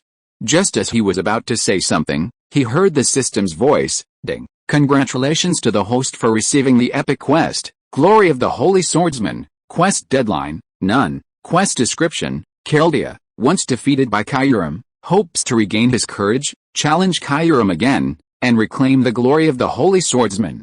He seeks your help to understand the true weight of a sword. Quest reward, reach advanced levels of overpowered power. Failure penalty, decreased Keldea's favorability. Huh? This quest is only epic this time, Lu Feng muttered to himself. Puzzled, as he listened to the system's notification. He pondered for a moment, then, upon seeing the awaited Keldea, suddenly understood. That's right. Although Keldea is a mythical Pokémon and will face Kyurem this time, its power hasn't yet reached legendary rank, which is why the system has designated this quest as epic. With this thought, Lu Feng gradually regained his composure. He gazed at Keldea, who was fixed on his gaze, and nodded gently. Keldea, I agree to your request, but I won't help you personally. You need to face Kyurem yourself. I'll only teach you the true weight of a sword. Keldea couldn't help but grow anxious upon hearing this. Initially relieved to hear Lu Feng agree, his next words shattered any remaining hope. But my horn is broken, Keldea said in a low voice after a moment's hesitation. Perhaps I'll never find my sword again. Lu Feng, aware of its worries, suddenly laughed out loud. Then, looking at it solemnly, he said, Keldea, you must know your duty as a holy swordsman. A holy swordsman's sword is its faith. Remember this. Keldea stared at Lu Feng, whose expression was serious. He subconsciously straightened his body and asked blankly, what? Lu Feng paused, then continued, the day the broken sword is reforged, the night will return. Everything you claim you can't do is just an excuse. Muster the courage to face your deepest fears, reforge the true holy sword, and then reclaim your honor as a holy swordsman. Keldea repeated Lu Feng's words, the light in his eyes growing brighter. The day the broken sword is reforged, the night will return. After a long moment, Keldea gradually woke up. It looked into Lu Feng's eyes, showing a confident look, and said with great gratitude, Lu Feng, I understand. I will find the holy sword hidden in my heart. Lu Feng smiled and couldn't help reminding it, this place is 5 kilometers away from the giant cave. Maybe you need to recast your holy sword as soon as possible. Keldea nodded, looked in the direction of the giant cave, and raised his head confidently. Chapter 367 Movie Holy Swordsman Keldea vs. Kyurem. Over an hour later, Lu Feng and his group arrived at the outskirts of the giant cave. Gazing at the frost-covered mountains, emanating a chill, Lu Feng's eyes flickered with shock. Is this the giant cave where Kyurem resides? It's truly enormous, he observed the snow-capped mountains nearby and sighed in a low voice. No wonder so few people have seen Kyurem in all these years. Although the giant cave is named after a cave, the space within is incredibly vast and complex, practically the size of an entire mountain range. This complex environment, with its crisscrossing tunnels, makes finding Kyurem a difficult task. This explains why Kyurem has remained within the giant cave for so long, undiscovered by humans. Of course, this isn't always the case. It's possible that many trainers exploring the area have stumbled upon Kyurem as it emerged from its foraging habitat, only to be transformed into ice sculptures by its dragon breath. After all, the ice dragon, a perpetually dormant within the giant cave, was known for its grumpiness, rivaling Carlos's Y-bird, and wasn't exactly well received.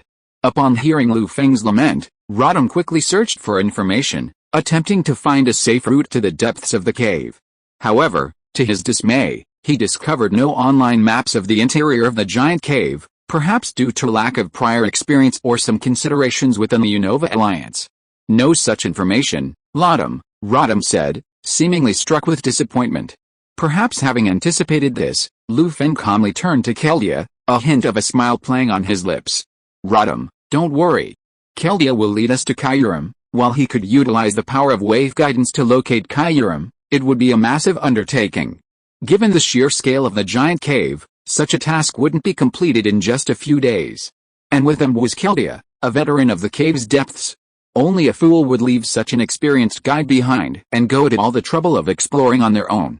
Hearing this, Rodham gradually regained his composure. Looking at the uneasy Keldea, he felt a glimmer of hope. Keldea saw Lu Feng and Rodham both looking at him, and his expression suddenly became awkward and a bit embarrassed, a complete loss of his usual arrogance. He was silent for a moment, gazing at the chilly caverns before him, where a constant wind blew. A flicker of fear flashed in Keldea's eyes, and he leaped in front of them, posing as a guide. Then, guided by Keldea, Lu Feng and his companions continued along the cave's tunnels. Lu Feng casually surveyed his surroundings, noticing numerous frozen, rusted rails, minecarts, and engineering equipment. A thought struck him. It seems this was a mine long ago, but abandoned after Kyurem's arrival, Lu Feng thought silently. As they continued to go deeper, the temperature dropped steadily, the air visible to the naked eye, frozen into chunks of ice by the biting cold. Lu Feng glanced at Rodham, seeing it shivering, and couldn't help but ask, Rodham, are you okay? Can you still film normally? Hush, it's so cold, Lotto. Rodham took a deep breath and replied tremblingly. I can still film normally for now. Lu Feng nodded in satisfaction. Keldea glanced at Rodham with a puzzled look, then asked, what are you doing? Of course, they were filming a video, planning to make it into a movie without special effects. Lu Feng and Rodham exchanged a glance, silently grumbling, but didn't answer Keldea's question. Seeing this, Keldea couldn't help but sulk. Knowing Lu Feng wouldn't answer, he didn't bother asking. Seeing Keldea not questioning him further, Lu Feng couldn't help but breathe a sigh of relief. Rodham hesitated, wanting to say something, but after remembering what Lu Feng had said, he held back, silently sighing. For the sake of this family's stability, it's truly been too hard. I've endured pain that shouldn't be experienced at my age." As if hearing Rodham's inner thoughts, Lu Feng sighed, his face filled with melancholy. Breeding Pokémon required a significant amount of money, and the supplies Lu Feng had borrowed from men if he were running low. To avoid running out of funds and being unable to obtain daily resources, Lu Feng had been racking up ideas for earning alliance coins. It was then that his encounter with Keldea suddenly sparked the idea of making a movie. Thus, the idea of filming a legendary war and creating a large-scale film with natural special effects was conceived. Lu Feng even had a name in mind, Holy Swordsman Keldea vs. Kyurem. After all, the story of the Holy Swordsman's failure, growth, and revenge was already there. The relationships within the alliance, the friendship with Silver Company, and the gratitude of Devon Company were also there, which would facilitate the film's release in theaters.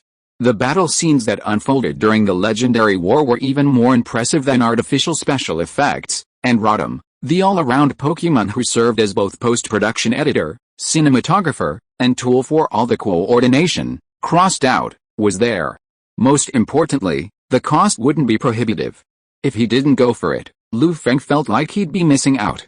If he didn't take advantage of something he'd found for free, would he still be Lu? At this thought, Lu Feng couldn't help but give himself a thumbs up, his face lit up with excitement. As expected of you. The colorful black hero, at this moment. Rodham, as if struck by a thought, suddenly scooted closer to Lu Feng and whispered, "Lu Feng, will things go wrong after we finish filming this movie?" Lu Feng stared at Rodham bewilderedly, unsure what he meant. Shaking off the ice and snow, Rodham noticed the confusion on Lu Feng's face and quickly added, "If this movie comes out, won't a horde of trainers and explorers come to disturb Kyurem?" Lu Feng, instantly aware of his concerns, smiled mysteriously and replied meaningfully, "Rodham, that's not something you need to worry about. Kyurem probably won't be here after Keldea's challenge." Rodham froze for a moment, watching Lu Feng approach. He sighed inwardly, another big one. Are we sure this movie will generate enough revenue? He pondered for a long moment, then watched Lu Feng and Keldea disappear before hastily following. Half an hour passed in the blink of an eye. Sensing a growing pressure and oppression within the cave, Lu Feng knew they were nearing Kyurem's location. He quickly warned Keldea and Rodham, "We're almost there, be careful." He didn't want to be wiped out by Kyurem's sneeze the moment he appeared. Keldea and Rodham nodded cautiously, their eyes flickering as they gazed toward the nearby exit. They, too, had sensed an extremely powerful dragon lurking near the exit ahead, its dragon aura unwavering and unabashed. "You're so confident, Kyurem," Lu Feng scoffed, his words suddenly blurting out. Keldea remained silent, his gaze fixed on the exit ahead, brimming with determination. After walking for another 10 minutes, Lu Feng and his group emerged from the cave. The view before them suddenly opened up, revealing a vast canyon. Having seen it before, Keldea didn't show much shock, while Lu Feng and Rodham were somewhat dazed. A vast canyon, formed of azure ice crystals, loomed in the cold mist. A powerful chill washed over the canyon walls, adorning them with glittering ice crystals. The continuous frost from the sky was a powerful shock. Combined with the intermittent stream of light that illuminated the canyon, the entire cavern presented a breathtaking spectacle.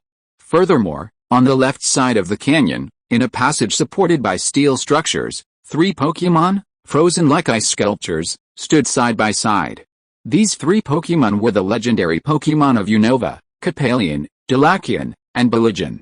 Judging by the expressions on their faces, the freezing process took only a split second, leaving them no time to resist. Looking at the 3 Pokémon, Keldea felt extremely depressed, lowering his head in self-blame, not daring to meet their gaze. Lu Feng and Rodham remained silent, watching Keldea silently while carefully filming the scene. "This way, we'll have some emotional drama. We can also add some narration to introduce the story." Lu Feng stroked his chin, tugging at his clothes tightly with his hands, thinking quietly. At this moment, from deep within the canyon, heavy footsteps suddenly echoed, like an earthquake, causing the entire ice crystal canyon to vibrate uncontrollably, and countless frost particles fell at an even faster rate. The next moment, Kyurem appeared before Lu Feng and his group, with terrifying dragon power and a ferocious aura, emanating a tremendous sense of oppression, filling them with fear and hesitation. Before Lu Feng and his group could speak, he gave them a cold look and roared angrily, "Roar!" Chapter 368, Fear comes from the unknown, courage comes from the heart. Holy Swordsman Keldea. Snowflakes fluttered, and the north wind howled. An extremely cold air rushed towards them, sweeping across the entire canyon with a determination to freeze everything.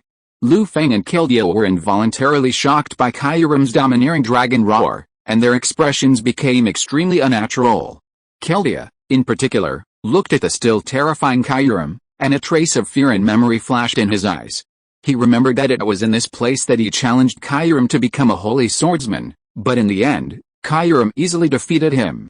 The entire battle could be said to be a crushing defeat. There was no resistance at all. After a moment's silence, Keldea forced himself to stay alert. His gaze was evasive at first, then gradually became firm. He stared directly at Kyurem, not far away, and shouted, "Kyurem, let's finish our unfinished battle." An unfinished battle? Kyurem's eyes flickered with surprise, and then he roared with disdain, "Are you sure you have the courage to fight now? Are you still qualified to fight?" Keldea's body trembled at Kyurem's words, and the scene before him seemed to overlap with that of a short time ago. He said hoarsely, his eyes gradually dimming. The fear that had filled his heart surged out again, filling his mind. Keldea retreated a little, hesitating to move forward. Lu Feng looked at this scene, walked to its side silently, stroked Keldea's broken horn with his right hand, and reminded solemnly, "Keldea, fear comes from the unknown, courage comes from the heart, your sword is always there." Keldea was stunned for a while, looked at Lu Feng with a twinkle in his eyes, and said in a deep voice, "I know." It raised its head and jumped quickly to the opposite side of Kyurem, and said with a firm look in its eyes, "Kyurem, I lied to you in the last battle. Please forgive me. Actually, I'm not a holy swordsman yet. Until now, I'm still an apprentice swordsman. I'm not qualified to fight with you, but I really want to fight with you," Keldea said as he looked at Kyurem. His eyes did not dodge at all, and his frankness made Kyurem a little surprised. Kyurem paused, its ferocious dragon head lowered, its eyes gleaming faintly. It stared intently at Keldea for a long moment, then replied in a cold voice, "Do you think I don't know?" After this, it slowly took 2 steps forward and roared a domineering dragon's roar toward the sky. Instantly, a gate of intersecting ice crystals appeared before Keldea. Countless long ice crystal pillars rose from the circular arena, transforming it into a gladiatorial arena. As the arena appeared, Kyurem's voice echoed in Keldea's ears.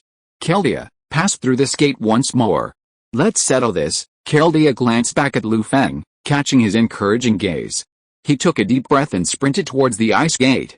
With a single leap, he leaped directly into it. At the same moment, after Keldea had awakened, a dazzling blue light suddenly emanated from his body. It was a water-attributed azure glow. It is the truest manifestation of the law. Enveloped in blue light, the broken horn on Keldea's forehead, fueled by the power of courage, began to transform, gradually transforming into the form of a heavy sword. At this moment, Keldea ascended to the realm of legend. "Kyurem, here I come." Keldea's eyes sharpened, and with a slight push of his hooves, he bolted towards Kyurem, launching a barrage of wave missiles. Seeing this, Kyurem tilted his head slightly, his gaze fixed on the rapidly approaching wave missile. Suddenly, as if from a broken wing, a powerful burst of light erupted, swirling directly towards Keldea's wave missile. Boom! Boom! Boom! A resounding explosion echoed, and Kyurem's form was obscured by the black smoke from the collision of his abilities, making it impossible to see his current form. Keldea glanced cautiously, about to plunge into the smoke to engage Kyurem in a fierce battle, but before it could make its move, it was stopped. Suddenly, the ground shook. Kyurem darted out of the black smoke, dashing towards Keldea. Transforming its dark shadow into sharp claws, it slashed at Keldea. Shadow claws. Keldea was momentarily unable to react to Kyurem's rapid-fire attack, and could only watch helplessly as the shadow claws descended upon him. In an instant, as Kyurem and Keldea made contact, the powerful impact sent Keldea flying like a kite with its string cut, crashing heavily into the ice crystal gate. Pain flashed across Keldea's face, and he quickly struggled to his feet, not wanting to waste even a moment. He knew full well that facing the strongest dragon-type Pokémon on Earth, he must be extremely vigilant. With this thought in mind, Keldea swiftly ran along the ice crystals behind him, sprinting along the side of the icicles. He leaped behind Kyurem and renewing his charge. Its rapid movement caused several afterimages to appear on the battlefield, confusing Kyurem, who couldn't distinguish the real Keldea. Shadow clones. Keldea, upon seeing this, spun and ran, gathering wave energy in his mouth and unleashing it towards Kyurem, who was trapped in the center. Wave missiles. Kyurem stared at the incoming wave missiles without panicking. He leaped with all his might, and before the missiles even landed, he leaped directly onto the top of the stone pillar beside the arena, blasting them with a powerful icy blue beam. Freeze beam. As the freeze beam passed, the arena began to be covered in ice and snow, gradually forming a thick layer of icy ice that spread towards Keldea. Keldea glanced at him gravely and quickly ran in the other direction, dodging the frost. Kyurem watched the scene impassively. Spotting a stone wall ahead of him, he anticipated Keldea's trajectory and unleashed a blue-purple shockwave aimed squarely at the wall. Dragon Wave. Instantly, Keldea, unable to dodge, was swept up in the air by the powerful shockwave, uttering a painful groan. Fortunately, he quickly adjusted himself and retaliated with a wave missile. While Kyurem waited, the missile struck directly, sending him reeling back. Meanwhile, the ripples of battle emanated, spreading energy in all directions. A thick cloud of smoke suddenly filled the battlefield, enveloping the entire platform. Kyurem glanced around, searching for Keldea. Before the smoke could clear, Keldea charged at him, fiercely stabbing him with a horn, the heavy sword on his forehead. Surprise flashed in Kyurem's dragon eyes. Undeterred, he unleashed his right, broken wing, colliding with Keldea's horn. Keldea, struck by the immense force, was flung back by Kyurem, landing heavily on the ground. Looking at Keldea, scarred and visibly pained, Kyurem snarled indifferently, "You won't be able to defeat me with a sword like that." Keldea, reluctantly rising from the ground, stared at Kyurem, breathless. Just as he was about to resume the fight, Kyurem's attack descended upon him. An icy blue ray swept across like a plow, freezing the ground in its path into a massive icy rock. It spread with incredible speed towards Keldea. Faced with such a terrifying attack, Keldea had no strength left to resist and was unsurprisingly sent flying. His hind legs were frozen in the ice, preventing him from escaping. Feng, standing on a nearby steel platform, watched the scene with a frown, muttering to himself in a low voice, "Is this all that matters, Keldea? The sword's weight isn't limited to this. Seek the holy sword within you." Perhaps having heard Feng's voice, Keldea struggled to free himself from the ice on his feet, leaping back onto the icicle and unleashing a powerful stream of water at Kyurem. Water cannon. At the same time, it leaped forward, followed closely by the swiftly advancing water cannon, and slammed into Kyurem.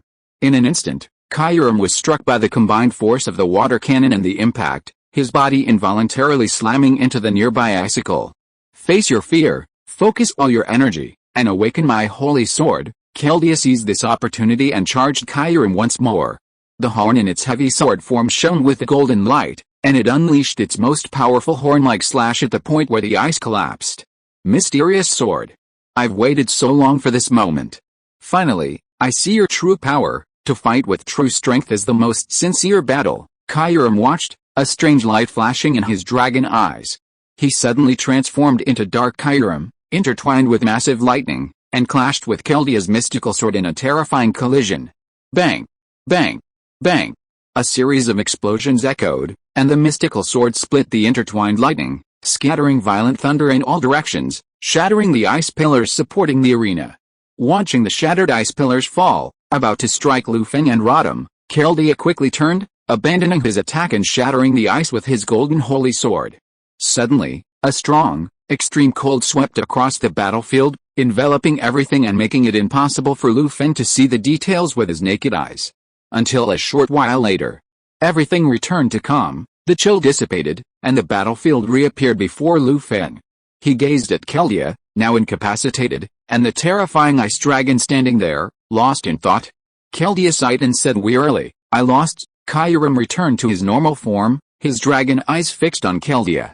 He said earnestly, "A holy swordsman's sword has always been more than just a means of combat, it also carries the duty of protection. You've forsaken the importance of victory in battle to protect your companions. You truly deserve the title of holy swordsman." Keldea stared at Kyurem in disbelief, speechless. At this moment, Feng approached with Rodham, smiling. "Kyurem is right. The holy swordsman's sword is meant to protect. Keldea, you've become a formidable holy swordsman. This is the weight of the sword." Keldea listened to Feng's words, his expression filled with excitement and delight. Then, Kairam turned his gaze to Lu Feng and roared to the heavens. "Trainer of Reshiram, tell me your purpose." Lu Feng stared directly at Kairam, sensing the violent aura he emanated. "Not to be outdone," he said, "Kairam, I came to the giant cave merely to collect a debt, but now a serious crisis has arisen, so, my purpose this time is to subdue you." Lu Feng's voice resounded with power, resounding through the gloomy space. Kairam and Keldeo were stunned and dazed upon hearing these words, their eyes fixed in a dazed state. For a moment, the entire giant cave fell into deathly silence. Chapter 369, The Battle to Conquer Kairam begins. In the cold, dark cave, a chilling wind howled. Kairam's dragon eyes glared fiercely at Lu Feng, as if in retaliation for his words. Suddenly, he emanated a terrifying aura, like an overwhelming force, attempting to crush Lu Feng's will. Lu Feng felt the terrifying aura pressing down on his shoulders, as if weighed down by a 1,000-pound weight, and his face paled. Even so, his gaze at Kairam remained unchanged, constantly using his three powers, Waveguide, Transcendence, and Viridian, to counter Kairam's aura. An unknown amount of time passed. Kairam's dragon eyes flickered slightly, a deep, cold light falling on Lu Feng. His hoarse voice echoed throughout the vast cavern, spreading in all directions. "Human trainer, for the sake of your past assistance, I can pretend I didn't hear what you just said. If you dare challenge my authority again, don't blame me for being ruthless. I'm not like those two fools, Black Dragon and White Dragon. Truth and ideals are nothing but foolishness. Only power is eternal. Human life spans only 100 years. I can live through countless human lifetimes in a single sleep. Such an insignificant being, don't you think I'm like an ant trying to shake a tree?" Kairam stared intently at Lu Feng for a moment before turning and heading back to his roost, not even sparing him a second glance. Although he had sensed Reshiram's presence and instinctively felt a sense of dislike and aversion, considering the presence of Groudon at his side, as well as the favor of other high legendaries and even apex legendaries, he ultimately decided not to attack Lu Feng, not to mention that Lu Feng had once helped him escape. Lu Feng watched Kairam's retreating back, listening to his dismissive words, but he didn't take offense. Compared to gods like Kairam, who had existed from the moment they appeared to this day, humans were inherently insignificant and fleeting. His eyes gleamed, pupils gleaming with a brilliant light, and he spoke softly. "Life inherently has its own meaning, Kairam.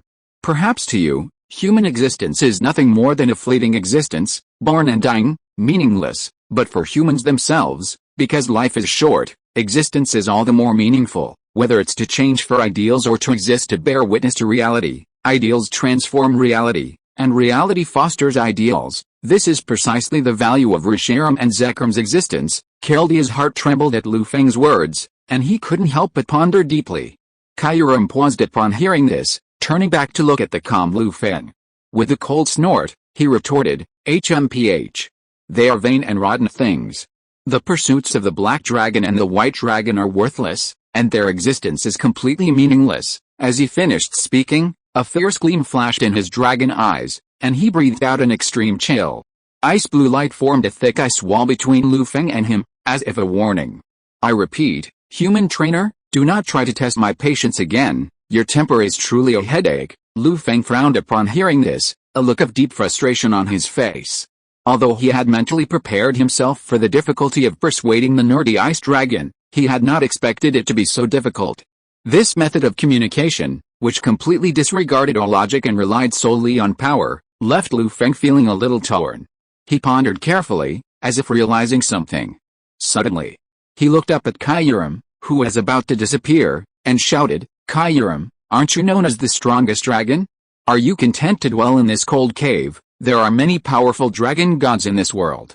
Don't you want to go out and explore?" From what I know, the Sky Lord of Hoenn, the three mythical dragons of Sinnoh, the guardian of Order of Kalos, the great god of light of Valhalla, and even the source of night and Galar are all extremely powerful dragon gods. The power they possess is no less than yours. Don't you believe that strength is the ultimate meaning?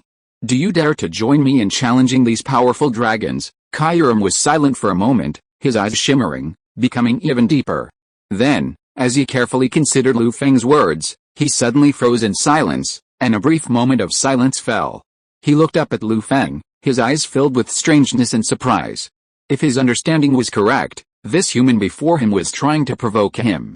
Suddenly, A ferocious aura erupted from Kyurem's body, and a terrifying dragon's might spread outward, causing the wild Pokémon in the giant cave to tremble in fear. What a poor provocation. Human, you're quite something. Kyurem's eyes were filled with sarcasm. He looked at Lu Feng with disdain, as if he were a clown seeking attention, and roared angrily. But I am a little angry. Although he was extremely curious and intrigued by the dragons Lu Feng mentioned, as the most powerful dragon on Earth, why would he need a weak companion? Especially when this human had been chosen by Reshiram, whom he despised. Lu Feng looked at the somewhat enraged Kyurem, a smile curling his lips, as if his plan had succeeded. He knew that a proud dragon god like Kyurem could only be truly tamed by first capturing his interest and then using his immense power to defeat him.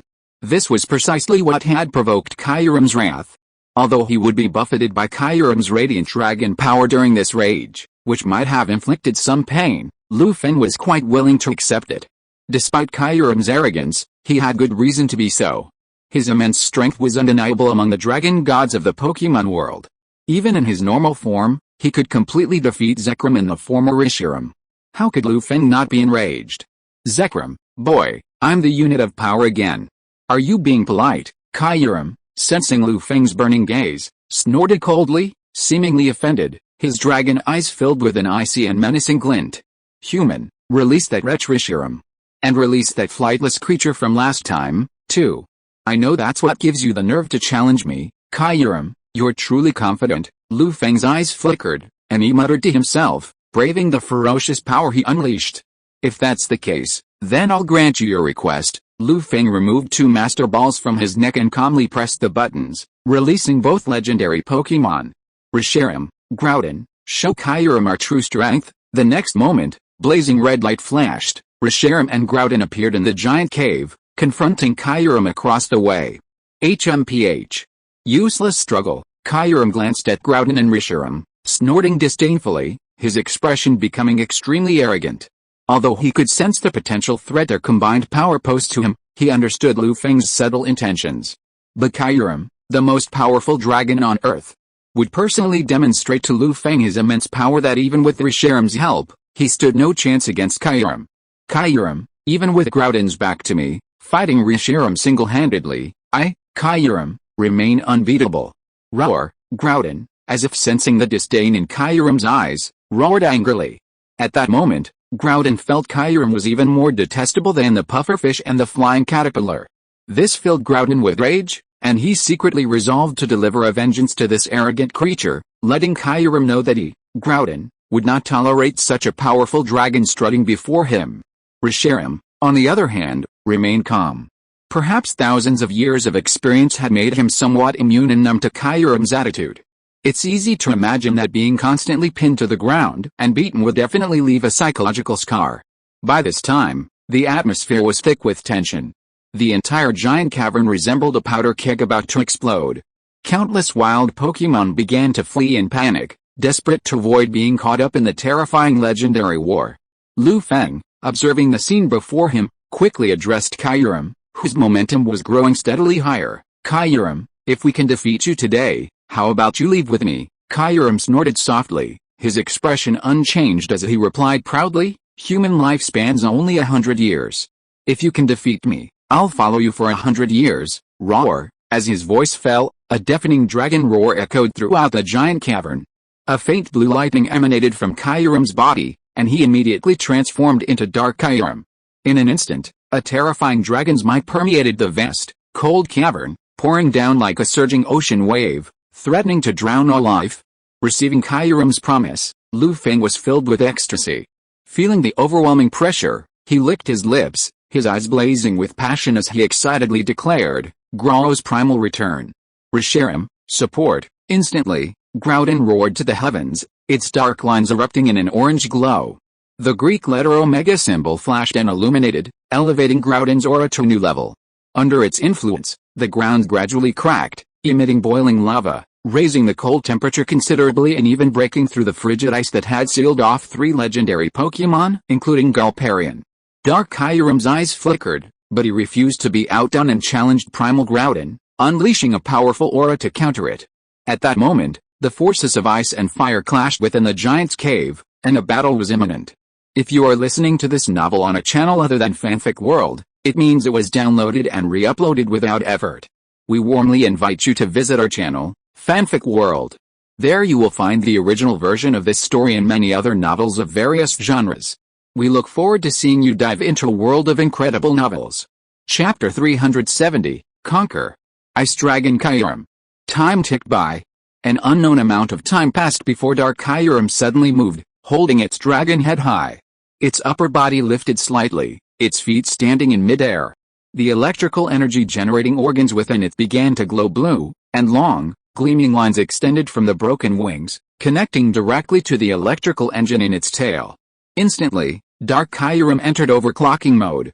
Its hands gathered in front of its chest, condensing a violent and powerful azure electricity.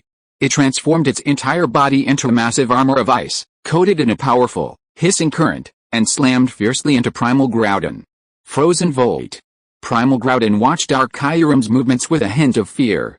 Not daring to delay, it quickly shook the ground and pierced through Dark Kyurem's path with sharp rock blades. Cliff Sword. In an instant, Dark Kyurem, carrying a massive icy current, crashed into the rock formation formed by the Cliff Sword. Relying on his formidable physique, he shattered countless obstacles and crashed directly into Proto-Grow. Proto-Grow involuntarily took 3 steps backward under the immense impact, barely managing to absorb the powerful force and steady himself. Furthermore, Dark Kyurem's energy also spread across Proto-Grow's body, erupting along the orange-yellow lines of his form with a hissing sound of electric snakes. While the electric energy had little effect on Proto-Grow, the ice energy hidden beneath it inflicted considerable damage, causing a slight change in his expression. Elsewhere, Dark Kyurem, after completing his attack, felt somewhat uncomfortable. After all, Proto-Grow's Cliff Sword wasn't easily resistant, and the damage from the ground-based skills had taken a heavy toll on him. A moment later, after a brief pause of a minute, the 2 legendary Pokémon sprang into action again, launching a surprise attack on each other. Primal Groudon, seemingly a fleeting afterimage, used a unique flying technique to swiftly flash towards Dark Kyurem's position, blazing with fury. Fire Breath. Dark Kyurem's eyes narrowed, and he glanced at Primal Groudon with a hint of disdain, as if disdaining the firepower it controlled. He let out a resounding dragon roar, stirring up a swift, freezing wind, attempting to freeze Primal Groudon. Freeze Dry. In an instant, 2 completely different scenes appeared within the giant's cave. Ice and fire blended seamlessly. Braving the biting wind and scorching flames, Primal Groudon charged forward, engaging Dark Kyurem in a fierce clash. The scorching, steaming flames spread upward, quickly covering Dark Kyurem's body, causing him considerable damage. He couldn't help but grimace in pain. Roar. You've angered me. Dark Kyurem slid backward, avoiding contact with Proto-Grow, and roared angrily. Upon hearing this, Proto-Grow's face curled slightly with a sneer, a gentle smile plastered across its face, as if it was extremely pleased with the damage it had inflicted on Dark Kyurem. Roar. Who's afraid of whom, reptile? Upon hearing this, Dark Kyurem's rage erupted, the coldness on his face deepening. With a smirk of fury, he radiated telepathic energy and retaliated against Proto-Grow. Foolish fellow, unforgivable. With these words, a burst of flames ignited from Dark Kyurem's body, rapidly spreading to every corner of his body, and he once again changed his current form. His body grew immensely taller, and cloud-like white fur began to appear on his predominantly gray dragon form. Behind him, a turbine engine, like Reshirum's, even emerged. Flame White Kyurem. A terrifying and overwhelming pressure permeated the cave, demonstrating its unparalleled strength. A second later, Flame White Kyurem soared into the air, its cloud-like fur flowing freely. Energy transmission tubes burst from the cracks in its wings, connecting directly to the turbines at its tail, instantly entering overclocking mode. A powerful and terrifying blaze of energy emerged from the fusion of his hands, permeated with a paradoxical feeling of extreme cold and scorching heat. With a sharp focus, Flame White Kyurem hurled it forward, striking Primal Groudon directly. Extremely cold flame. A pale blue flame streaked across the sky, scorching the surrounding air and temperature, pouring out an extreme chill that instantly froze everything in its path. Feng watched the scene unfold before him. Even standing far from the battlefield, with Reshiram helping him fend off the enemy, he felt a chill penetrate his bones and shuddered uncontrollably. Keldea and the 3 other newly escaped legendary Pokémon were even more vulnerable. This terrifying battle was beyond their reach. So, despite Lu Feng's urging, they reluctantly left. There was a brief silence.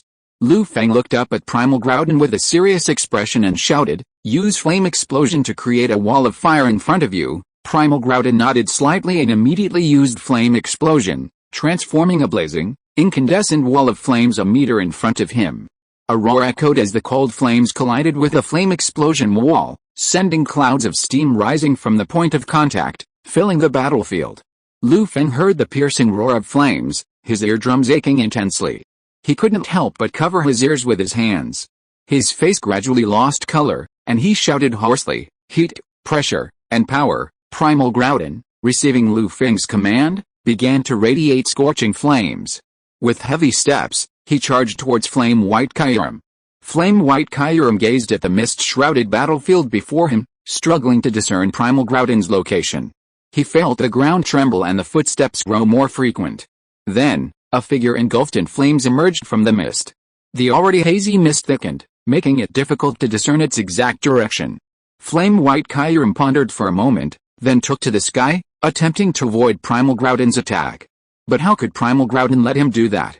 Seeing Kyurem White about to depart, Primal Groudon accelerated, slamming into Kyurem White with immense weight and blazing flames.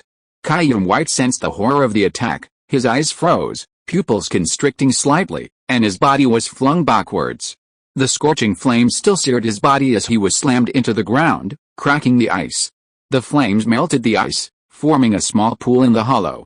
Kyurem White's face was filled with pain, and a wail laced with pain, as if he had suffered immense damage. Primal Groudon's body plummeted from mid-air, sending a massive shockwave through the air. He panted, looking at Kyurem White nearby, his eyes filled with fatigue.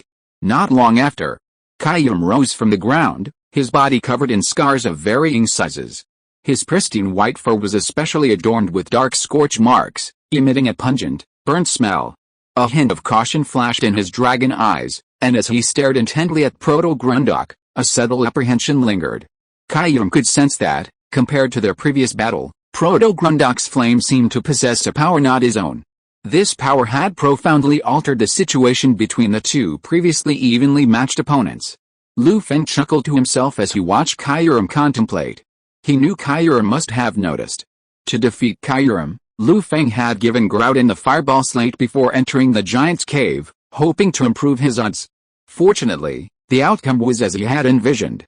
At this moment, Kyurem felt his strength rapidly draining, and he, like Primal Groudon, showed signs of fatigue. Knowing he couldn't continue the fight, he shouted at Primal Groudon, "Foolish fellow. Let's decide the outcome in one move." Primal Groudon showed a look of interest, but couldn't help but glance back at Lu Feng. Seeing Lu Feng nod, he immediately accepted Kyurem's proposal. In an instant, Kyurem leaped into the air, its tail turbine emitting scorching flames. With his hands, a huge blaze gathered, he hurled it towards Primal Groudon. A crisscross of flames. Lu Feng, watching the incoming flames, calmly commanded Primal Groudon, shouting a little hoarsely, "Cliff Sword." Primal Groudon nodded, and like a lithe swallow, he also ascended into the air, clutching two scorching rocks transformed into sharp stone swords. With a sharp gaze, he charged at Kyurem. It was a split second before it was spoken. Primal Groudon, wielding its greatsword, split the vast flames, letting the flames burn its own skin as it fiercely struck Kyurem Flame. In that moment of missing each other, the two legendary Pokémon plummeted from the sky, crashing onto the already straining ground. The entire cave floor tilted towards the deep pit, sending clouds of dust billowing and a thick icy mist obscuring all vision.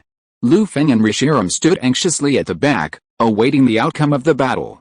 About 10 minutes later, the dust dissipated, and everything returned to calm. Lu Feng quickly had Reshiram lead him closer to the center of the battleground. Kyurem and Groudon both returned to their original forms, collapsing in the deep pit, unable to fight. Seeing this, Lu Feng breathed a sigh of relief and quickly drew out a Master Ball, hurling it at Kyurem. The moment the Master Ball made contact with Flame White Kyurem, a fiery red light suddenly erupted, enveloping Kyurem and drawing him into the Master Ball. Losing its momentum and resistance, the Master Ball slowly fell toward the ground, striking a cracked ice surface and swaying slightly. Lu Feng watched nervously, holding his breath, his eyes fixed intently. A few seconds later, Accompanied by a crisp ding, the wobbling Master Ball ceased its trembling and settled into a calm state, resting peacefully on the ice. Lu Feng stared at the still Master Ball, lost in thought for a long moment. Chapter 371 Genesect, I really want to go home.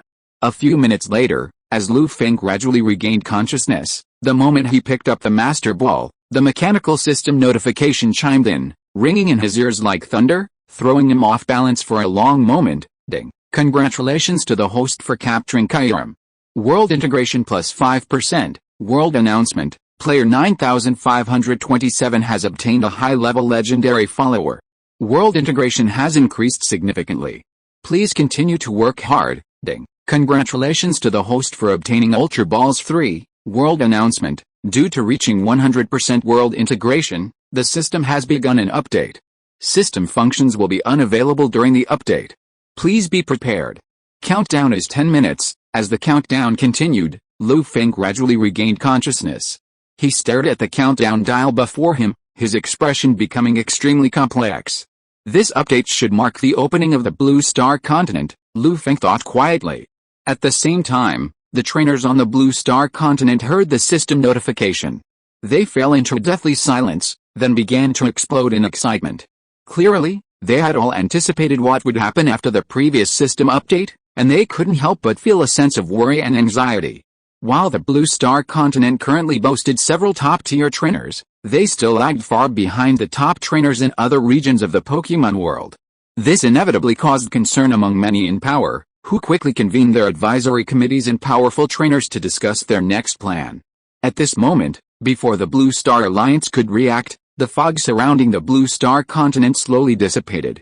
A powerful earthquake suddenly struck, centered on the Blue Star continent and spreading in all directions, catching countless people off guard. Even Lu Feng, far away in the Unova region, could clearly feel the ground shaking, and the surrounding landscape began to tremble, as if a major disaster had occurred. After about 15 minutes, the shaking gradually subsided, and calm gradually returned. Lu Feng, bracing himself on the ground with one hand, breathed a sigh of relief, his face smeared with sweat and tension. After a brief rest of several minutes, Lu Feng calmed his inner turmoil and released Kyurem. He then used the power of Viridian and Vitality Shards to help Kyurem and Groudon recover from their injuries. Kyurem regained consciousness, his dragon eyes fixed on Lu Feng for a long moment. A strange feeling suddenly rose within his frozen heart, a feeling he had never experienced before, leaving him feeling quite uncomfortable. "Is this my friend?" he asked silently, the chill around him gradually dissipating. Lu Feng felt Kyurem's gaze, and a sudden smile broke out on his face. He rubbed his hands, looking at Kyurem, who was still experiencing the pain, and said, "Kyurem, according to our agreement, you will need to travel with me for the next period of time." Kyurem, snapping out of his trance, snorted at Lu Feng, snorting solemnly, "HMPH. I'll keep my promise. Don't bother me." With that, he grabbed the Dragon Energy Cube and returned to his Master Ball, leaving Lu Feng shaking his head. "Tisk. Still so arrogant," Lu Feng muttered quietly, a smile playing on his face. He retrieved Groudon's Master Ball and placed the now healed Groudon back in its place. Just as he was about to turn and leave the giant cave, the system's notification chime sounded again, causing him to pause. Lu Feng quietly listened to the system's notifications, his heart churning like a turbulent sea, his emotions slightly unbalanced. It wasn't until a long time, as he slowly digested all the information the system had relayed, that he gradually recovered. "System, I didn't expect you to be such a seasoned Sea King," Lu Feng said in a deep voice, his expression becoming utterly dazed, his whole body filled with sighs. "System, then I'll leave?" The system's recent notification indicated that he had been the first to reach 100% world integration, triggering a special mechanism within the system that bound him exclusively to it. From this moment on, the system, which had previously provided convenience to countless trainers across the Blue Star continent, would belong solely to Lu Feng. To verify the authenticity of this information, Lu Feng carefully reviewed all the system's rules and regulations, only to discover that the supposed assistance Blue Star trainers received was actually a game of raising goo. This was a test administered by the system to select its true hosts. Only the player who first passed this test would be recognized by the system and become its true owner. Fortunately, Lu Feng had leveraged his superior information to intercept numerous legendary quests ahead of time, allowing him to complete the system's test. Otherwise, at his normal pace, it would have taken forever. The trainers on Blue Planet are going to be in an uproar this time, Lu Feng sighed softly, calming himself as he quietly led Rodham out of the giant cave. Over an hour later, Lu Feng and Rodham returned to the original entrance. As soon as they emerged from the giant cave, they felt a warmth of sunlight pour down from the sky, shining directly upon him, dispelling much of the chill. Under the sunlight, the frost on Lu Feng's clothes melted away, forming streams of mist that billowed upwards and soon vanished completely. Meanwhile, the Holy Swordsman squad, which had previously departed, returned and breathed a sigh of relief upon seeing Lu Feng safe and sound. Keldea quickly ran over to Lu Feng, circling him repeatedly and saying happily, "Lu Feng, I'm so glad you're okay. There was a sudden strong earthquake just now, and I was worried you might get into trouble." Lu Feng's face lit up with confidence as he replied earnestly, "It was just a small earthquake." "I want to congratulate you on finally achieving your wish," Keldea nodded excitedly, his eyes sparkling. Then, Lu Feng turned his gaze to the three Pokémon behind Keldea. Looking at the combination of Steel Sheep, Grass Deer, and Rock Bull, a subtle sly glint appeared in his eyes. Capalian approached Lu Feng, his eyes like silver lightning, gleaming with a faint sword gleam. With a warm smile, he thanked him. "Lu Feng, thank you so much for helping Keldea. If there's anything we can help you with, just ask us. We'll do our best to help you." Upon hearing Capalian's words, Billigen and Delakian couldn't help but smile at Lu Feng, their attitude becoming more friendly, their eyes filled with gratitude. Although frozen at the time, they could hear nearby sounds and realized that it was with Lu Feng's help that Keldea had truly overcome his fear and become a qualified holy swordsman. Surprise and astonishment flashed across Lu Feng's face, and he sighed inwardly, as expected of a righteous holy swordsman. His awareness is even higher than some high-level legendaries. He knows you can't get away with anything for free. Groudon and Rayquaza, just read my ID card. Kyurem, who are you referring to with such a sarcastic tone? Then, after a moment of contemplation, Lu Feng unleashed his own Garchomp, pointed directly at the holy swordsman, and solemnly declared, "Everyone, please give this boy some advice on swordsmanship." "Please," Capalian, looking at Garchomp, whose sword energy emanated from him, couldn't help but reveal a look of shock. He then exchanged glances with Billigen and Delakian before nodding to Lu Feng. Seeing the holy swordsman agree to his request, Lu Feng nodded in satisfaction, his eyes filled with anticipation as he gazed at Garchomp. The group then began their arduous special training in the forest outside the giant's cave. Meanwhile, just as Lu Feng and Garchomp's special training was about to end, in the Unova region, in the waters near Deer Town, the previously abandoned P2 laboratory island was affected by a recent strong earthquake. Driven by the earthquake, countless rocks plummeted from mid-air, smashing directly into the culture containers in the corners and shattering the glass, awakening the sleeping Pokémon within. Suddenly, a dazzling light erupted from the ruins of the laboratory, buried beneath the rock, illuminating the surrounding darkness. A mighty roar echoed. Countless rocks crumbled into dust, and smoke filled the ruins. 5 Pokémon, identical in form but with slightly different colors, emerged from the buried ruins. Bewildered, they observed a new world. Encased in sturdy armor, they sported powerful cannons on their backs and slots for various cartridges, their appearance resembling giant insects. This was Genesect, the mightiest hunter from 300 million years ago. A mythical Pokémon, resurrected from fossilized genes by Acromal using fossil resurrection technology, was transformed into an even more powerful form. The 5 Genesects gazed upon the unfamiliar world before them, a long moment of silence. Clearly, they knew this wasn't their familiar home. The most delicate of the Genesects, its eyes reflecting back to its homeland, spoke in a hollow, trembling voice, like a frightened little girl, "I want to go home." The leading, heterochromatic Genesect trembled slightly at the words, its red eyes filled with nostalgia. Finally, led by the red Genesect, the remaining 4 ordinary Genesects transformed into metallic discs, their limbs retracted into their armor, and they charged towards the sky, searching for their home. Chapter 372 Lu Feng, do you also have a friend named you? December 5th, Thursday. Unova, Feian City. After over 10 days of intensive training, Garchomp's swordsmanship, under the guidance of the Holy Swordsman team, had made tremendous progress, reaching the mid-level semi-champion level. Gardevoir, through accumulated experience and the aid of the magical tablet, had finally realized its true nature, becoming Lu Feng's first common Pokémon to reach the champion realm. The remaining Pokémon, under Lu Feng's care and with the help of the tablets, had gradually caught up with the vanguard, all reaching the semi-champion level. Seeing that the Pokémon's strength had reached a bottleneck, and the Holy Swordsman team's resources had been completely exploited, it was no longer possible to provide proper guidance. So, Lu Feng said goodbye to Capalian and the other Pokémon, rode Charizard back to Hoenn City, and booked a flight for the day after tomorrow, preparing to leave Unova. They first arrived at the Pokémon Center, renting a dorm. After a comfortable hot shower, they rested for half a day. At 3 o'clock in the afternoon, Lu Feng awoke from his slumber. Feeling refreshed, he packed his bags and left the dorm with Rotom. They stopped at a gourmet restaurant near Hoenn Plaza for a quick lunch, then walked to an ice cream shop not far away. Seeing the long line in front of the shop, he instinctively licked his lips. Ultimately, unable to resist his taste buds' craving for something delicious, he joined the long queue for ice cream.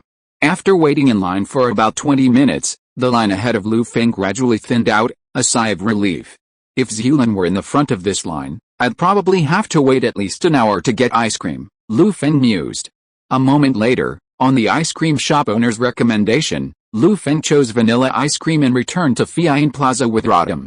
Finding an empty bench, he sat down and enjoyed his sweet treat. It's been ages since I've felt this relaxed, Lu Feng lazily leaned against a bench, licking his ice cream with the corner of his mouth, sighing deeply. Rotom, standing nearby, felt a cool breeze and began to tremble uncontrollably. He stared at Lu Feng with a look of terror in his eyes. Rotom, fuck. You damn well, stop talking. Don't you know how potent your toxicity is? Perhaps sensing Rotom's gaze, Lu Feng glanced at it subconsciously, noticing its trembling. He quickly asked, Rotom, what's wrong with you? Are you sick? Hearing Lu Feng's words, Rotom saw him reach out as if to examine it closely, but he quickly dodged, shaking his head. I just wanted to tell you that Porygon and I have finished editing your movie. Lu Feng's face lit up with excitement, and he patted it firmly on the back. Well done. I paid that hefty electricity bill. Lu Feng couldn't help but feel a pang of pain at the thought of Rotom racking up such a hefty monthly electricity bill. Fortunately, it had finally found a use for its abilities, successfully transforming into a mature Pokémon capable of earning a living. How could Lu Feng not be thrilled? Rotom wiped his sweat off his forehead, and upon noticing Lu Feng's attention had shifted, he couldn't help but sigh in relief. He then played the pre-edited clip on the Pokédex. Lu Feng was so absorbed in the movie, he didn't even notice when his ice cream melted. Only after the movie ended did Lu Feng finally react and quickly found a tissue to wipe the stain off his clothes. An hour later, Lu Feng returned to the Pokémon Center with Rotom.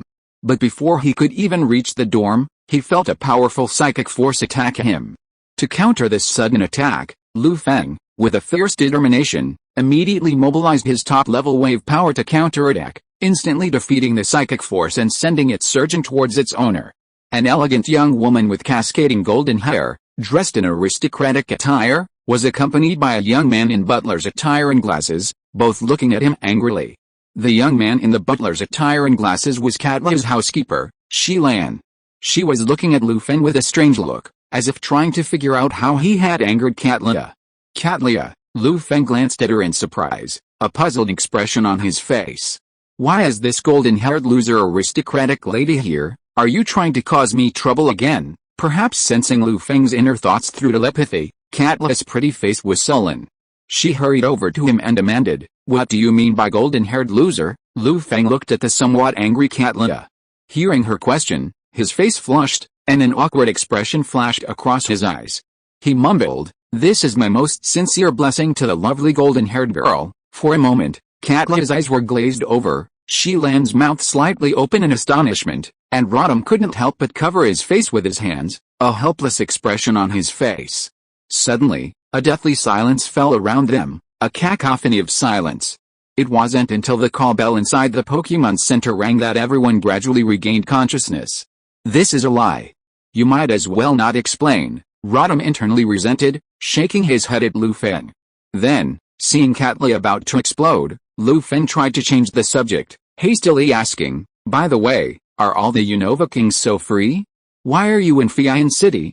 Lan's surprise deepened at Lu Feng's words, a strange glint in her eyes. If he hadn't known Lu Feng so well, Shilan would have wanted to ask about the 4 kings of the Unova Alliance and the fact that the champion was a scoundrel. Had the rumors spread so widely? Lu Feng's words struck a chord with Katlia. Her beautiful eyes froze, a blush flashing across her face. She said shyly, "No, that's not the case. The Unova king is busy too.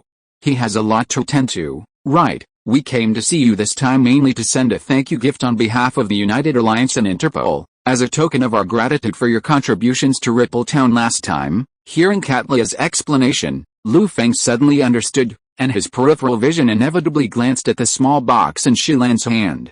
Katlia, using her supernatural powers, noticed Lu Feng's subtle movements and hummed a few times, then gestured for Shilan to hand him the thank you gift. Shilan, sensing Katlia's gaze, nodded knowingly and walked over to Lu Feng, holding the small box in both hands and holding it out until he had taken it firmly. Lu Feng examined the box curiously for a moment, a puzzled expression on his face. Shilan explained to Lu Feng, "Mr.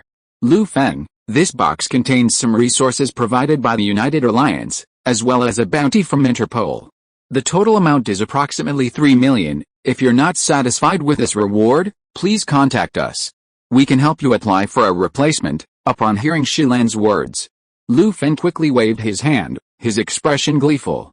Lu Feng was incredibly pleased with this Interpol reward. He'd been reduced to making videos to earn money, so this reward definitely alleviated his pressing needs. Shilan looked at Lu Feng's delighted expression and smiled quietly. Then, glancing at Katlia, she continued, "To show your appreciation for your help, young lady, if you need anything from us, please contact us. We'll do our best to help you." Lu Feng, hearing Shilan's words and glancing at the elegant Katlia, showed an expression of interest. He rubbed his hands, had Rodham play the movie, and said, "Is that so?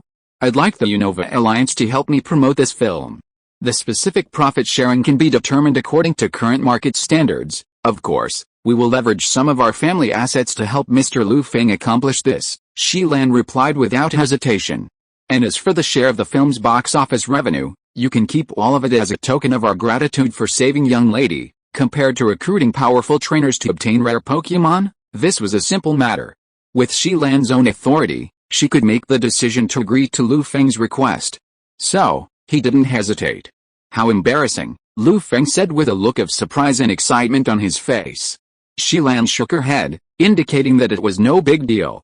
This is indeed true. For a nobleman with huge industries and wealth, the revenue from the movie is just negligible. Lu Feng looked at Shilan, who was full of ease, with an envious expression on his face, and thought in his heart, "Damn. Is this the power of money? I want it so much."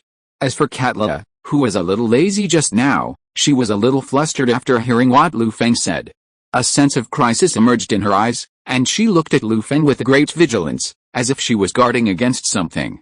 "Are you planning to follow Karuna's route and use your bestie to conquer Hoenn?" Katlia thought in a panic. Shilan noticed something strange about Katlia, and a flash of worry crossed her face. She thought her superpowers were going haywire again, so she quickly asked, "Miss, what's wrong with you?" "Could it be?" Katlia, seeing Shilan's worried expression, shook her head, indicating she was fine. "Shilan, I was just thinking about something else. My superpowers aren't out of control." Shilan was stunned for a moment, then breathed a sigh of relief and resumed her discussion with Lu Feng about the film.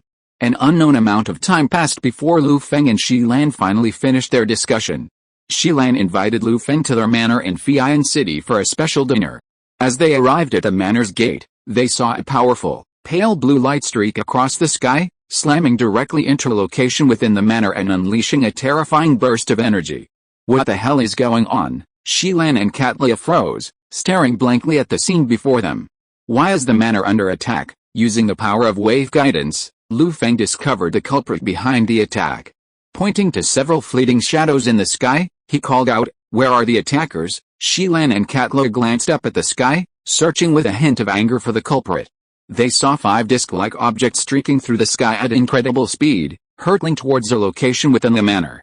Shilan and Katlia were stunned by the sight. Standing there speechless and stunned. Lu Feng also noticed the swiftly passing discs and couldn't help but click his tongue. He blurted out, "Oh my. You're speeding, don't you know? Aren't you afraid the traffic police will come and give you a ticket? Could it be that you have a friend named you, Rodham?" Chapter 373, Marrying the Sinnoh Champion and Reaching the Peak of Life.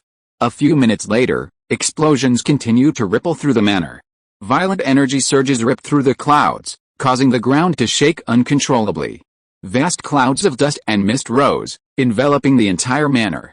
As they watched, the crowd gradually reacted. After glancing at each other, they all ran toward the explosion site.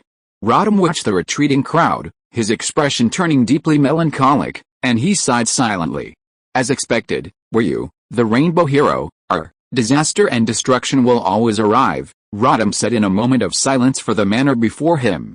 After a few quiet grumbles, Rodham quickly caught up with the others, and together they ran toward the manor's artificial lake.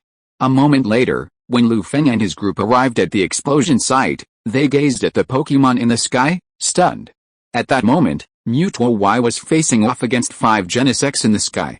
Judging from their expressions, Mutuo Y seemed to be communicating something, but the leading red Genesect showed no interest in engaging, staring at him with impatience. Isn't that the Pokémon that appeared in Ripple Town? Why has it suddenly appeared here? Katla frowned, a look of surprise on her face. And I don't seem to have seen these 5 Pokémon facing it before. Is this another mysterious and rare Pokémon? She asked in confusion as she pulled out her Pokédex and looked up information about Genesect. She surveyed the Pokémon in the sky, feeling a sense of unease. The psychic-type Pokémon that had left such a lasting impression on her brought back memories of her humiliation at its hands. Whenever she remembered that Lu Feng had once summoned a similar Pokémon, she was filled with suspicion and speculation. Could this be the work of the evil Lu Feng?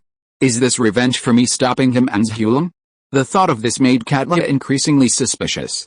A sharp flash flashed in her beautiful eyes, as if she were intentionally or unintentionally wary of Lu Feng. Katla, humph. It's just a manner. You bad guy, I will definitely stop you from laying your hands on Zhulong. Perhaps sensing Katla's intense gaze, Lu Feng subconsciously turned his head to look at her, noticing the wariness and caution in her eyes, and was immediately baffled. What was this rich young lady thinking now? Why was she looking at me like she was wary of a thief? Could she possibly think I was the one who started this fight? Lu Feng muttered to himself, then turned his gaze to the sky, looking at the two sides still locked in a standoff. Lu Feng was actually quite confused by Mutuo Y's unexpected appearance, unsure what to make of it. His eyes flickered, a look of worry on his face, his hands silently clasped around his Pokéball, constantly on guard. Using his wave power to probe, he clearly knew that the Pokémon before him were not weak. Whether it was the high legendary Mutuo Y, the near high legendary Genesect, or even several champion-level Genesects, if they were allowed to fight here, they could very well destroy the entire manor and spread the fighting to Feng City. After a moment's reflection, Lu Feng turned to look at Katla and Shilan, and said seriously, this is a Paleozoic Pokémon called Genesect, dating back 300 million years. According to the Alliance's classification, it can be considered a mythical Pokémon. I'm worried that their upcoming battle will spread to the entirety of Feng City. So please evacuate the surrounding area to prevent any impact. Katla and Shilan could clearly hear the weight in his words, and a hint of worry grew in their hearts. They knew that if a war truly broke out between the two factions, judging by the aftermath of the recent battle, the very scenario Lu Feng described would indeed occur. After a moment's silence, Katla and Shilan nodded. Shilan fixed her gaze on Lu Feng, whose expression was solemn, and said gravely, Mr. Lu Feng, I'll leave the manor in your care. I'll go evacuate the surrounding residents. He then attempted to leave with Katla, but she remained sullen and refused to budge, leaving Shilan in a state of great distress. Shilan, go tell Junsha to evacuate the residents. As the king of the Unova region, I must fulfill my duty now. Katla lowered her head, her eyes gleaming as she unleashed her Metagross, ready for battle. Shilan, hearing Katla's words, stared at her for a long moment, then glanced at the Metagross beside her. A dazed expression crossed her face, and she sighed for a moment before finally nodding. Miss, I understand. Please be very careful, Mr. Lu Feng, please look after my young lady later. Lu Feng nodded, a smile on his face, his eyes brightening. Don't worry, Mr. Shilan, I'll take good care of Katla for you, HMPH. Who needs you, you jerk? I'm the super-powered queen of the Unova region. Katla wrinkled her nose and snorted in dissatisfaction, as if she was being looked down upon by the two. Megalodon will help me prevent the disaster. Don't underestimate a psychic, Shilan's joy tinged with worry upon hearing Katla's words. He knew Katla's psychic powers were powerful, but considering her situation, using them to excess could easily lead to her repeating her past mistakes and losing control of her powers. He could only plead with Lu Feng with his eyes, hoping he could prevent such a situation. Lu Feng smiled knowingly and nodded calmly, reassuring Shilan. After receiving Lu Feng's reassurance, Shilan left, half anxious and half worried, quickly leading the manor's servants to evacuate the surrounding area and calling Miss Juncha in Feian City. Lu Feng glanced at the direction Shilan had disappeared, then glanced at Katla, before focusing his gaze skyward. After careful consideration, he pulled out a high-level ball hanging from his waist and released his Gardevoir. Gardevoir, this battle depends on you. Gardevoir nodded, glanced at Lu Feng with gentle eyes, and said softly, Gardevoir. Then, Gardevoir turned its gaze to the sky, taking in the powerful aura permeating above, and a cautious expression appeared on its face. It could easily sense the Pokémon in the sky, even the weakest of which was significantly stronger than itself, yet it showed no fear.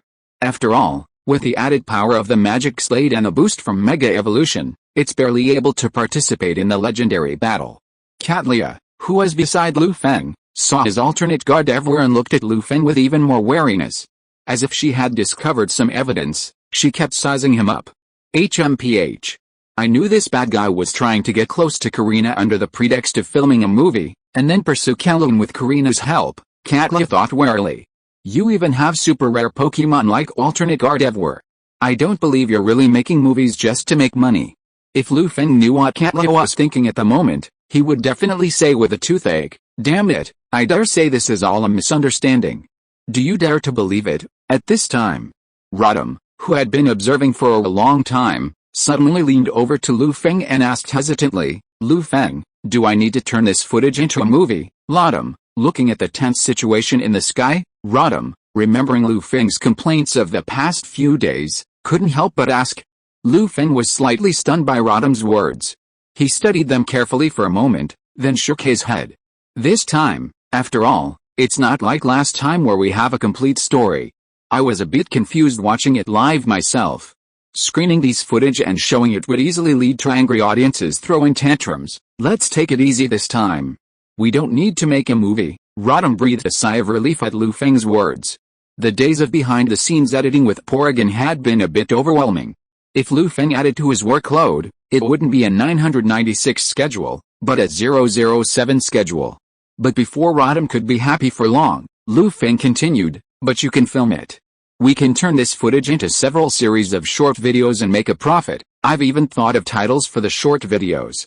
They're called a list of the top 10 battle scenes in the Pokémon world, a list of the top 10 mythical beasts in the Pokémon world, or a list of the top 10 strongest combat powers in the Pokémon world. With the proceeds, I can start a large-scale cross-regional entertainment company, gain abundant resources to train Pokémon, become a Pokémon master, marry a Sinnoh champion, and reach the pinnacle of my life. As Lu Feng spoke, his eyes couldn't help but sparkle with a golden light, as if he had seen a bright future. Rodham's mouth twitched as he listened to Lu Feng's description of the future, and he couldn't help but mutter inwardly, this was just a casual remark. Have you even thought of a name for your future child? Hey, you bad guy, this is urgent. You're still thinking about this? I'll definitely tell Hoenn to stay away from you. Katla, standing by, could no longer bear it, angrily interrupting Lu Feng's reverie. Hearing Katla's words, Lu Feng gradually came to his senses and glanced at her unhappily. Then, as if a thought occurred to him, he reminded Rodham, remember to include Katla in the video. I'm afraid some trolls will claim my video is fabricated. Rodham nodded and quickly took a close-up of Katla, pushing the already enraged Katla even closer to the brink of a flare-up. Seeing Katla about to explode, Lu Feng dared not continue teasing her. He quickly had Gardevoir use his psychic to lift him and her into the sky, carefully approaching the confronting Pokémon. Katla watched Lu Feng disappear before her eyes, her teeth gnashing with anger. Her pretty face puffed up with anger, and she quickly climbed onto the giant golden monster, commanding it to fly upwards. At this moment, Feian City was in turmoil. The slightest carelessness could lead to a powerful battle, turning it into a battlefield full of dangers. End of this chapter. Thank you so much for reading until the end. Don't forget to give it a like. Looking for more exclusive content and immediate access? subscribe to our Patreon. Remember, every like, subscription or donation encourages us to continue. Thank you all, see you in the next video.